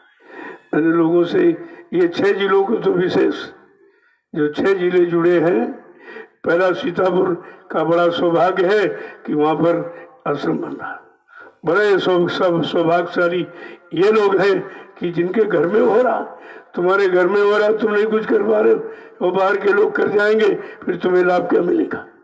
इसलिए सोचो तो ये कि ज़्यादा से ज़्यादा हमको अपने घर में अपना काम करना है, अपना घर बनाना है। तो अपना घर बनाने के लिए अगर दूसरा आ गया, उसने बना दिया, तो तुम्हें क्या मिलेगा, फिर तुमको क्या लाभ मिलेगा। ये 6 जिले हैं, सीतापुर, लखीमपुर, पीलीभीत, बरेली और आपका ये हरदोई और शाहजहांपुर, ये 6 जिले हैं। इनको सबसे पहले ये अगर कर ले तो अच्छा रहेगा, नहीं बाद में भी पछताएंगे। करने वाले तो बाहर के लोग बहुत तैयार हैं, और कर देंगे, फिर तुम्हारा क्या होगा, तुम्हारा क्या मतलब होगा। फिर इस बात को समझने की कोशिश करो। और राष्ट्रीय कार्यक्रम में जो रखा गया है कि 2 किलो गेहूँ 25 रुपए परिवार के हर सदस्य का लग जाए, और तो उनको भी घर बैठे लाभ मिल जाए। तो लोगों ने पहले तो कहा ये बहुत कम सेवा, इतने से क्या हो। हमने नहीं, तुम अपनी बुद्धि मत लगाओ, इससे सब कुछ हो जाएगा। पिछला भी कार्यक्रम गुरु पूर्णिमा का हुआ था, उसी से ये मतलब यानी नियम बना दिया गया कि पर व्यक्ति परिवार का हर सदस्य 2 किलो गेहूँ 25 रुपये दे देगा। तो ये बहुत छोटी सेवा है, इसमें गरीब अमीर सब शामिल हो जाए, गरीब छूटने न पावे, इसलिए छोटी सेवा रखी जाती कि सबको अवसर मिले और सबको लाभ मिले। यहाँ तो लेने की बात नहीं है, यहाँ तो लाभ देने की बात है। तुम्हें लाभ कैसे मिले, तुम्हारे तक लाभ वो कैसे पहुंचेगा, तो ये सब आपके सामने रख दिया गया। भाई इसको भी आप कर लीजिए। और राष्ट्रीय कार्यक्रम अगेन सुधी दादा गुरु जी पूजपाठ का भंडारा है। अभी जगह निश्चित नहीं हो पाई है, क्योंकि झारखंड के लोग भी प्रयास कर रहे हैं परमिशन के लिए, और बिहार के लोग भी प्रयास कर रहे हैं। अगर उनका प्रयास हो जाएगा तो 2-4 दिन में आपको खबर मिल जाएगी। तो फिर उसकी तैयारी जब कहीं नहीं होगा तो अपने घर में मना लिया जाएगा। यहाँ कोई कार्यक्रम नहीं होगा, लेकिन मनाया जाएगा, क्योंकि ये बहुत यानी मतलब अनोखी चीज है। जिन्होंने अपना ये नाम धन का खजाना यहाँ दे गए और सौंप गए, का इसे जल्दी से बांट देना, अपने पास मत रखना। तो वो सब काम हो रहा है। जिन्होंने इतनी बड़ी दौलत, नाम की दौलत दी, तो उनका तो सम्मान होना ही चाहिए, उनकी यादगार तो रखनी चाहिए, और उनके लिए तो मतलब यानी समय निकालना ही चाहिए आपको। तो इसलिए वो भंडारा है अगेन सुधी का होगा जहाँ कहीं। तो 21 तारीख को तो सुबह था, परमिशन के अनुसार होगी तो, और 22 तारीख से 26 तारीख तक कार्यक्रम है। पूजा 23 तारीख की रात्रि 12 बज के कुछ मिनट पर प्रारंभ हो जाएगी। ये निज धाम जाने का समय घड़ी है, मुहूर्ती है, तो उसी समय ये पूजा की जाती, और पूजा लोग करेंगे, अपना घर चले जाएंगे। क्योंकि ये पूजा वो पूजा नहीं है, ये आत्माओं के कल्याण, आत्माओं के उद्धार, आत्माओं को निज घर जाने का, आत्माओं को अपने मालिक पिया प्रीतम से मिलने का ये पूजा है, ये सच्ची पूजा है। और वो अगेन सुधी 10वीं ये तिथि निश्चित है। जब निज धाम गए थे तो मतलब यानी वो तिथि हम लोग सब मनाते हैं। अगर ये न मिले होते तो आज ये खजाना नहीं मिला होता, और समर्थ दाता दयालु सदगुरु नहीं मिला होता। ये तो उन्हीं की देन है, वही दे के गए हैं। तो इसलिए उनकी पुण्यतिथि तो मनाना अति आवश्यक है। उनका सम्मान, उनकी यादगार हर वक्त करना ये हमारा आपका कर्तव्य है कि अगर वो न होते तो ये न मिलते, ये दौलत न मिलती, ये समय घड़ी नहीं मिलती, ये तो सब उन्हीं के द्वारा मिला है। जय गुरुदेव। अब आप लोग के लिए कोई सेवाएं वो देख लीजिए। देखो ये अपना आपका ये परिसर हो रहा है, इसकी सफाई का भी ये तो बहुत बड़ी सेवा है कि लोग आएंगे तो देखेंगे भाई आप पहले से आए थे, कितनी सफाई, कितनी शुद्धता करके आपने आश्रम की मर्यादा को समझा है। तो ये भी ध्यान में रखना चाहिए आप ये सब चीजें। और अभी वो सटिंग लग गई है, तो अब उसमें वो तार आर बांधने वाला काम जल्दी से कर लो मिल करके, वो जल्दी से छत पड़ जाए। अभी लोग हैं नहीं, बाद में बुला लिए जाएंगे, कह दिया जाएगा भाई सेवा है, एक दिन के लिए चले आइए, आप सेवा करके चले जाइए। तो एक दिन के लिए सभी लोग आ जाएंगे और एक दिन में वो काम आपका पूरा हो जाएगा। इसके बाद फिर कहीं सोचा जाएगा नहीं होगा, वो काम तो मैंने बंद कर दिया, वो काम कुछ नहीं होगा। ये काम कुछ नहीं होगा। जो लोग आते हैं और दर्शन, मैं उनका दर्शन करता हूँ, उनकी सुंदर श्रद्धा जागती है। अगर दर्शन न करूँ श्रद्धा कैसे जगेगी? दर्शन करने से श्रद्धा जगती है। जब मैं दर्शन करता हूँ तब श्रद्धा जगती है। तो फट से जो आपने 1 रुपया 2 रुपया 10 पैसा दे दिया, उसी से काम हो रहा। जब हमारा इसी से काम हो रहा तो सेवा मांगने की क्या जरूरत? हमें तो कोई रखना नहीं, हमारे पास कोई खर्चा नहीं, हमारे कोई भी बच्चा नहीं जिनके लिए मैं इकट्ठा करूं, आपसे झूठ बोलूं। ऐसा ये काम यहाँ नहीं होता। ये काम इसीलिए लोग यहाँ नहीं टिकते, कह रहे वहाँ कोई पैसे नहीं लिया जाता, तो हमको कैसे मिलेगा? हमने भाई ये कमाई करना तो संसार में तमाम धंधे व्यापार बड़े वहाँ करिए आप। ये संगत व्यापार के लिए नहीं, ये प्यार के लिए है, व्यापार के लिए नहीं है। यही लोगों ने समझ नहीं पाया और थोड़ा बहुत आए लगे, कुछ मिल गया तो भाग गए लेकर के। तो ऐसे लोगों से क्या उम्मीद किया जाए? यही तो सब देखा जा रहा। कोई ऐसा आदमी अभी नहीं दिखाई दे रहा कि जिसके सिर पर सतयु का सेहरा बांध दिया जाए, कोई नहीं भी दिखाई दे रहा। धीरे धीरे धीरे इसी में सच्चे ईमानदार चरित्रवान निकल आएंगे, उन्हीं से काम हो जाएगा। लेकिन इस देरी इसी बात की, इधर से कोई देरी नहीं हुई, इधर हमारे आपकी तरफ से देरी है, महापुरुष की तरफ से कोई देरी नहीं। कहा था परिवर्तन का पूरा मसाला बना के तैयार कर लिया और जिस दिन तुमको उसके काबिल देखूंगा सौंप दूंगा। तो पहले से अब उसका आ गया है, अब हम उस काबिल बन ही नहीं पा रहे। अभी कोई पैसा चोर है, कोई सामान चोर है, कोई समय की चोरी, कोई काम की चोरी, कोई भजन की चोरी, सब चोर ही चोर तो है। कैसे काम बनेगा? कैसे परिवर्तन हो जाएगा? क्या चोरों से परिवर्तन हो जाएगा? तो चोरों का इतिहास बनेगा कलयुग में क्या है? ये सब विचार करना चाहिए। जय गुरुदेव। जय गुरुदेव। अब आप लोग चलिए, देखो सब लोग अपने अपने जिलों में काम कर रहे हैं। मैंने यही कहा यहाँ से निकलो, फौरन अपने जो ब्लॉक है, जिला तहसील हो, वहाँ आप जाइए और प्रेमियों को सूचना दे दीजिए। बहुत से लोग बेचारे देने की बहुत इच्छा है लेकिन उनके पास समय नहीं है, इतना फंस गए निकल नहीं पा रहे। तो जो फंसे पड़े हैं और इच्छा रखते हैं श्रद्धा सेवा की, तुमसे जाके ले आओ। तो लाने में तुम्हारा भी कमीशन बन जाएगा कि तुम लाए हो और ला करके अच्छे काम में लगाए हो, इसका फल आपको भी मिल जाएगा। देखो कितना बड़ा लाभ सेवा का। लेकिन सेवा वहां देनी जहाँ कुछ काम हो। ऐसे तुमने जो 60 साल सेवा मतलब दी, कुछ काम हुआ उसका? कुछ काम हुआ? और जो दी उसका आपने हिसाब भी नहीं पूछा कि भाई 60 साल की सेवा आपने क्या किया, कहाँ रखे हो और अभी मांग रहे हो। वो सेवा अगर खर्च होगी तभी तो मांग रहे हो, तो किसमें खर्च कर दी ये भी तो पूछना चाहिए। कहाँ लगा दी आपने? और जमीन अमीन तो कोई खरीदी नहीं, बल्कि जो जमीन थी उस पर सरकार ने कहा अवैध कब्जा, तो छीन ली तुम्हारा।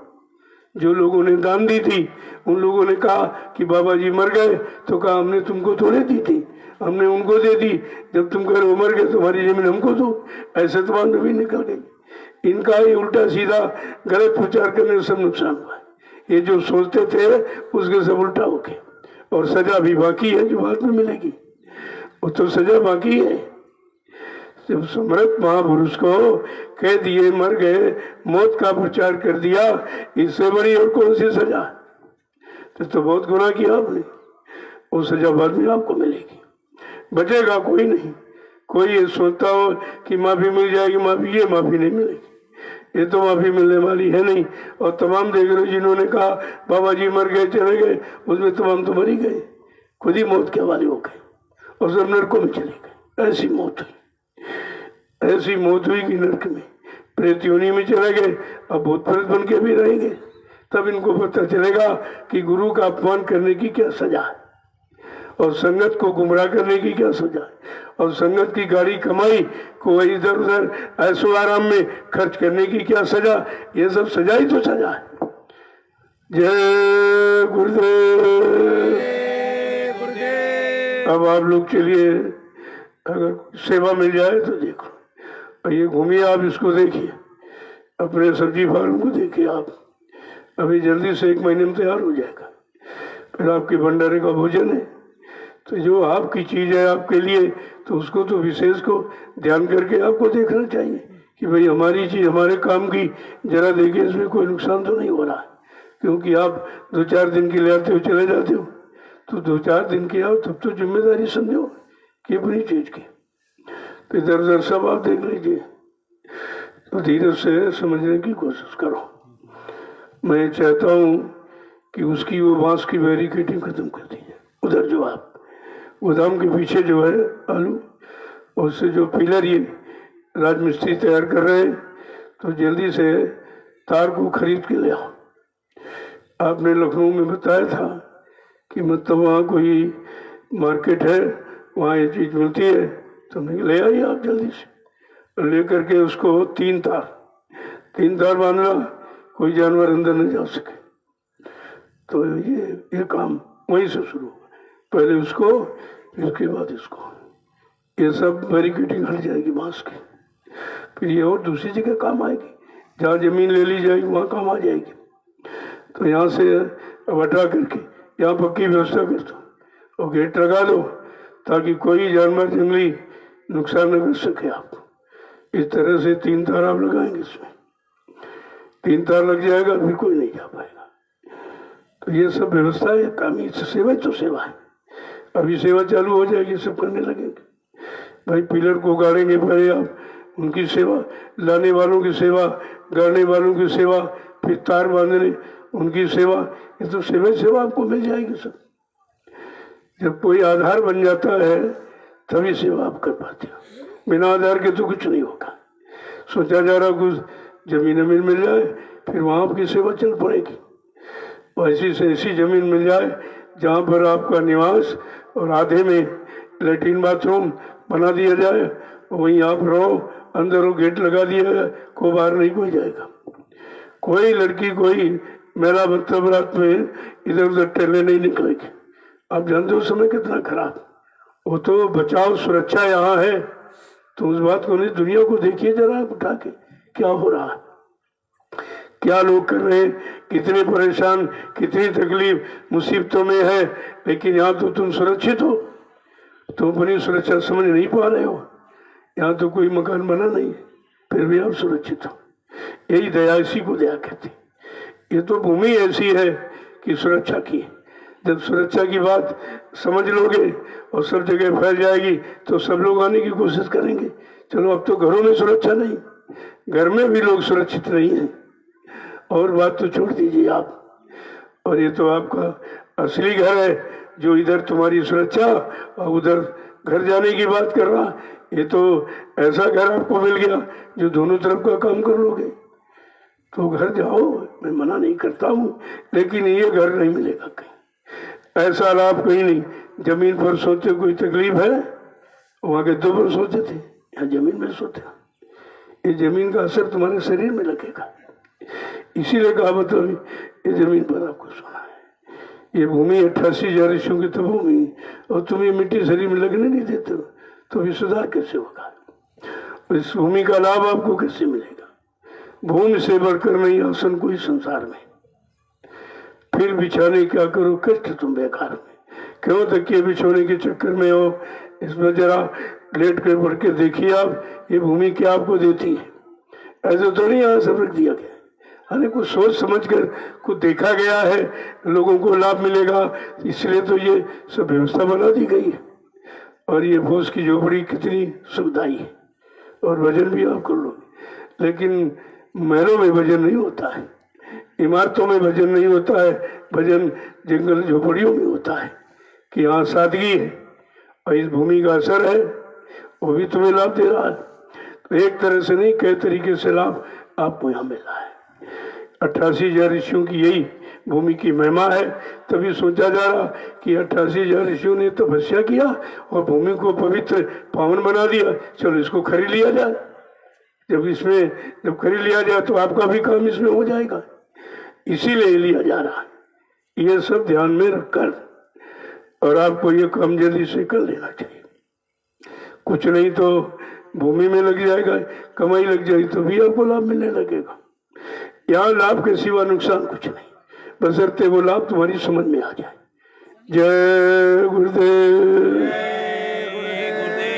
अब आप लोग चलिए, जिम्मेदार लोग हैं, ये बताएंगे आपको कोई सेवाएं। देखो जो लकड़ी आ रही है उसको एक ढेर बना के रखो, ज्यादा जमीन मत अटकाओ, थोड़ा ऊंचाई में कर दो, उधर कर दो, बगल में उधर जहाँ मोटी लकड़ी पड़ी वहां भी आप रख सकते हो, इसके रख दीजिए। देखूंगा अगर जगह लकड़ी ज्यादा आ रही है तो मतलब यानी तो तुम्हारी सेवा मिल जाएगी। यहाँ से उठाओ, गोदाम में जमा कर, उधर गोदाम में जो जगह खाली पड़ी किनारे किनारे वहां जमा हो जाएगी, तो एक सेवा भी आपकी जुड़ जाएगी। वही कहते हैं सेवा नहीं सेवा नहीं सेवा नहीं, तो यहाँ तो तमाम सेवा है भाई, कुछ न कुछ तो सेवा रखी जाएगी। और ऐसी सेवा कि यहाँ लकड़ी रखो फिर कहते नहीं यहाँ से उठाओ वहाँ ले चलो, वहाँ से उठाओ यहाँ ले चलो, यहाँ से उठाओ वहाँ ले चलो। जब सेवा मिले, क्योंकि इस मन को कोई ना कोई काम देना आपको। ये शैतान है, इसको बांस काट दो, कह दो चढ़ो उतरो, चढ़ो उतरो, सेवा कभी खत्म नहीं होगी। इसी तरह तो यहाँ जब रखा जाएगा, अभी आप यहाँ जमा कर रहे हो, देखा जाएगा कि जब जगह यहाँ पर बंद हो रही आने जाने की, कहा भाई इसको उठाइए गोदाम में ले चलिए, वहाँ ढेर लगा दीजिए, क्योंकि कुछ दिनों के बाद भंडारा वहीं चलेगा ना, वहीं भंडारा चलेगा। तो जब तुम्हारी लकड़ी नजदीक भंडारे के पहुँच जाएगी। तो ये सब चीज़ें अभी थोड़ा समय नहीं है, कुछ व्यवस्था नहीं है, और व्यवस्था हो जाएगी तो फट से आपकी व्यवस्था कर दी जाएगी उसी से, क्योंकि जब बगैर पूंजी के तो कुछ नहीं होना है।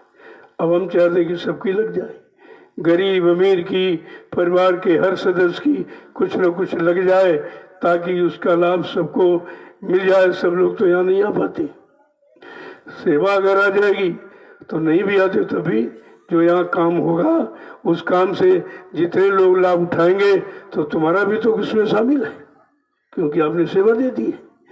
देखिए सब तरह का लाभ है, समझ में आ जाए तो, नहीं समझो तो उलझ जाओगे, और उलझ जाओगे तो परमार्थ से अलग हो जाएंगे आप। तो यहाँ तुमको अपनी बुद्धि नहीं लगानी, तुम बुद्धि लगा कर यहाँ से हट सकते हो, भाग सकते हो शंका करके, लेकिन यहाँ रुक नहीं सकते हो। ये बात सब समझिए आप, जो कहा जाए उसको करिए। कौन बहुत सी बड़ी सेवा है यहाँ, अभी तो कुछ नहीं है, आपको रोटी मिली रही, देखो रोटी की चिंता भी नहीं। घर में जाओगे तो आटा नहीं है, दाल नहीं है, चावल नहीं है, सब्जी नहीं, ये नहीं वो नहीं, तमाम चिंताएं आपको, तो वहाँ भजन कैसे करोगे? यहाँ तो कोई चिंता नहीं, थाली लेकर गए और बैठ के खा के चले आए, आपको क्या चिंता? ये व्यवस्था इसीलिए बनाई गई कि सारी चिंताओं से अलग होकर आप भजन कर सको। व्यवस्था भजन कराने की है, अब कैसे करोगे उसके लिए व्यवस्था बना दी जाएगी, तब आप करेंगे भजन। अब वो व्यवस्था बनाने में तुम्हारा सहयोग होना चाहिए। अगर दूसरे के बनाई व्यवस्था में रहोगे तो उसका भजन से कटौती हो जाएगी आपकी। इसलिए तुम्हारी सेवा से और जमीन और तुम्हारी सेवा से आवास, ताकि तुम्हारे पर किसी का कर्जा न लदे, ये सब सोच करके किया जा रहा। अब इतना दूरदर्शी विचारधारा आप रखते नहीं हो, इतनी दूरगामी दृष्टि आपकी नहीं है कि आखिरकार ये क्यों किया जा रहा, क्या जरूरत इसकी है। जरूरत है तभी तो किया जा रहा, और किसी की नहीं, तुम्हारी जरूरत है। तुम्हारी जरूरत को पूरा करने के लिए ये सब किया जा रहा है कि आपको किसी तरह की परेशानी चिंता ना हो, तो आप बैठ के भजन करो। तो योजना तो भजन की है, व्यवस्था भजन कराने की है। अरे भाई सतयुग और क्या करेगा? जब सतयुग होगा, सत्य सच्चा समाज होगा और सच्चे लोग होंगे, तो कहीं बैठ के भजन करने लगो, कोई चिंता फिक्र नहीं। अगर ऐसे आप कहीं बैठ के भजन करने लगो, पता चला झोला झंडा कोई लेके चला गया, आप जब उठे तो आपको चिंता हो गई, अब भजन छूट गया, चिंता में चले गए आप। अगर माहौल सही हो जाए शांति का, तो कहीं बैठ के भजन कर सकते हो। उसी माहौल को बनाया जा रहा, कि भजन कैसे करोगे, भजन करने के लिए कैसा माहौल चाहिए, उसी की तो व्यवस्था हो रही। वो व्यवस्था तुम्हारे द्वारा हो जाए तो तुम्हारे पर किसी का कर्जा नहीं लगेगा। तब ये सेवा के लिए आह्वान किया गया। जय गुरुदेव। अब आप लोग चलिए सेवा। जो लोग जाने वाले हैं मैं उनसे भी 2 घंटे बाद मिलूंगा। कल लोग कह रहे थे हम जाने वाले, तो हमने समय से उनसे मिल लिया, प्रसाद दे दिया, हमने आप जा सकते हो, चले जाइए आप। शाम को सबसे मिलाओ और इसके बाद दूसरे वैसे जाने वाले 2 घंटे बाद, क्योंकि 2 घंटे में हम भी थोड़ा फुर्सत में हो जाएंगे, आपसे मिल लेंगे। जय गुरुदेव। जो टोलियां गई हैं वो सब काम कर रही हैं। उन टोलियों को लकड़ी की सेवा के बारे में कह दिया गया, भाई बगैर लकड़ी की तो रोटी नहीं बन सकती, और रोटी के बगैर तुम रह नहीं सकते हो, तो तुम्हारी रोटी की तो व्यवस्था है। और किसी ने कहा जा रहा है भाई रोटी की तुम्हारी व्यवस्था कैसे ठीक हो, उसी लिए सब कहा जा रहा है। यहाँ कोई एवं सेवा अपने लिए नहीं कहीं मांगी जाती, वो सब आपकी व्यवस्था है। क्योंकि लकड़ी हो जाए तो रोटी आपको मिलेगी और रोजी चाहिए, और साल भर आपसे नहीं लकड़ी कहा गया, क्योंकि ये जो स्थान जब लिया गया इसमें लिप्टिस के पेड़ थे, उनकी इतनी मोटी मोटी जड़ें और ऊपर का सब निकला और संभाल के रख दिया गया। वो 1 साल आपको चला। कितनी बड़ी समस्या हल हो गई, लाखों रुपए आपके बच गए इसी से, तो काम आपका हो गया है। अब ये है कि अब सोच रहे हैं कि मतलब अब सब लोग तो लकड़ी लेके नहीं आ सकते, तो हमने कहा भाई तुम उसकी सेवा दे दो। उस सेवा से कोई बगीचा खरीद लिया। लोगों ने कहा सूखी लकड़ी नहीं, सूखी लकड़ी ले आओगे जल जाए, राख हो जाए, कुछ नहीं बचा। जब आप बगीचा खरीद लोगे तो नीचे की जड़, ऊपर की डाल पात ये जलाने काम आ जाएगी, और बीच की जो लकड़ी इसको बेच करके आप सेवा प्राप्त करें, उससे दूसरा पेड़ खरीद लें, फिर उससे तीसरा पेड़, इस तरह से एक बार आपको सेवा देनी है और ये पूरा रोटेशन बन जाएगा सेवा का। तो ये हमने कहा भाई पेड़ खरीदो, पेड़ में लाभ है। पेड़ से लाभ ये है कि जितने पैसे का पेड़ उतना तो आपका बिक जाएगा, और जड़ और डाल पाती आपके जलाने काम आ जाएगी, तो भंडारे की व्यवस्था बन जाएगी और ये रोटेशन बन जाएगा। भाई उसको भेज दीजिए इमारती लकड़ी को, दूसरा पेड़ खरीद लो, उसके बाद तीसरा, ऐसे आप रोटेशन रखिए, तो बार बार आपको लकड़ी के लिए सेवा देनी नहीं पड़ेगी। हम तो सब सोचे कि सब एक बार सब बन जाए तो सेवा का काम ही खत्म हो जाए। जब सब बन जाएगा, पर्याप्त जमीन हो जाएगी, आवास रहने की, नहाने धोने, लैट्रिन बाथरूम, ये सब समस्या आपकी हल हो जाए, फिर सेवा किस बात की, फिर तो कोई नहीं। फिर ये है जो लोग आते हैं दर्शन में देते हैं, उससे आपकी ये टूट फूट बिगड़ के ये व्यवस्था होती रहेगी, फिर सिर्फ सेवा लेने की जरूरत नहीं पड़ेगी। फिर बैठ के चुपचाप भजन करो। सारी सेवाओं से तुम्हारी व्यवस्था बन जाए और आप बैठ के भजन करो, उसी के लिए ये सब किया जा रहा है। यहाँ कोई व्यापार के लिए नहीं किया जा, यहाँ कोई अपने लिए नहीं, अपना कोई बैंक बैलेंस भरने के लिए नहीं किया जा रहा। आपकी व्यवस्था सच्ची अच्छी हो जाए ताकि आपको बैठ के भजन करो, शांति आपको मिले। तो यहाँ तो पहले देख लीजिए, आप जब घर में जाओगे तो सब चिंता हो जाएगी, भाई आटा लाना है, चावल लाना, दाल लाना है, कैसे भोजन बनेगा, सारी व्यवस्था करनी। यहाँ तो बना बना ही आपको मिलता है, तो भजन करो चुपचाप बैठ करके, सब व्यवस्था आपकी है, कुछ करना नहीं आपको। और जो थोड़ी बहुत रह गई है वो भी हो जाएगी। जैसे प्रेमियों की भूमि सेवा आ गई, कोई ना कोई जमीन ले ली जाएगी और उसी में आपकी आवासीय व्यवस्था हो जाएगी, और उसी में आधे में आवासीय व्यवस्था, आधे में लैट्रिन बाथरूम, नहाना धोना, ये सब आपका हो जाएगा। और 2 पार्ट में, एक में महिला एक में पुरुष, ये सब व्यवस्था आपकी हो जाएगी। फिर मतलब यानी अब कुछ लोग ऐसे हैं कि भाई हमको रहना है, हम ऐसे में नहीं रह पाएंगे, तो उनके लिए वो व्यवस्था बता दी गई। उन्होंने कहा नहीं हम अपना बनवा लेंगे, हमको अच्छी बात है, आप सेवा दे दीजिए, आपको बना दिया जाएगा। लेकिन ये ध्यान रखिए वो तुम्हारा नहीं होगा कि हम बाद में बेचे उसको, ये नहीं। आप रहिए, आपके नाते पोते बच्चे जब तक मतलब आते रहो आप रहिए, लेकिन बेचने के लिए नहीं होगा। वो समिति की होगी, जमीन समिति की है, आवास आपका है, लेकिन आप रह सकते हो, बेच नहीं सकते।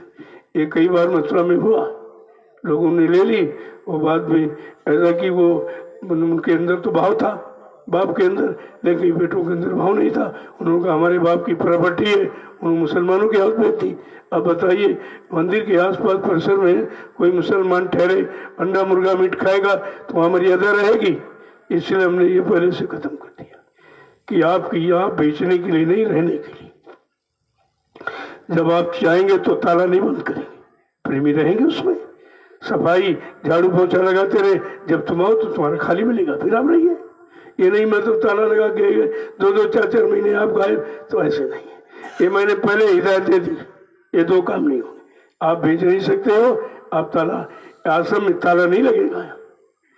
ये नहीं कि ताला लगा चले गए, साल भर गायब, तो कमरा गंदा कर दिया आपने, नहीं। जो रहेगा वो झाड़ू पोछा लगाएगा, बैठ के भजन करेगा, तो कमरा तुम्हारा पवित्र तो रहेगा। फिर आओ, फिर आप उसमें रहिए, वो बनाहट के बाहर नहीं लगेगा। ये चीज है।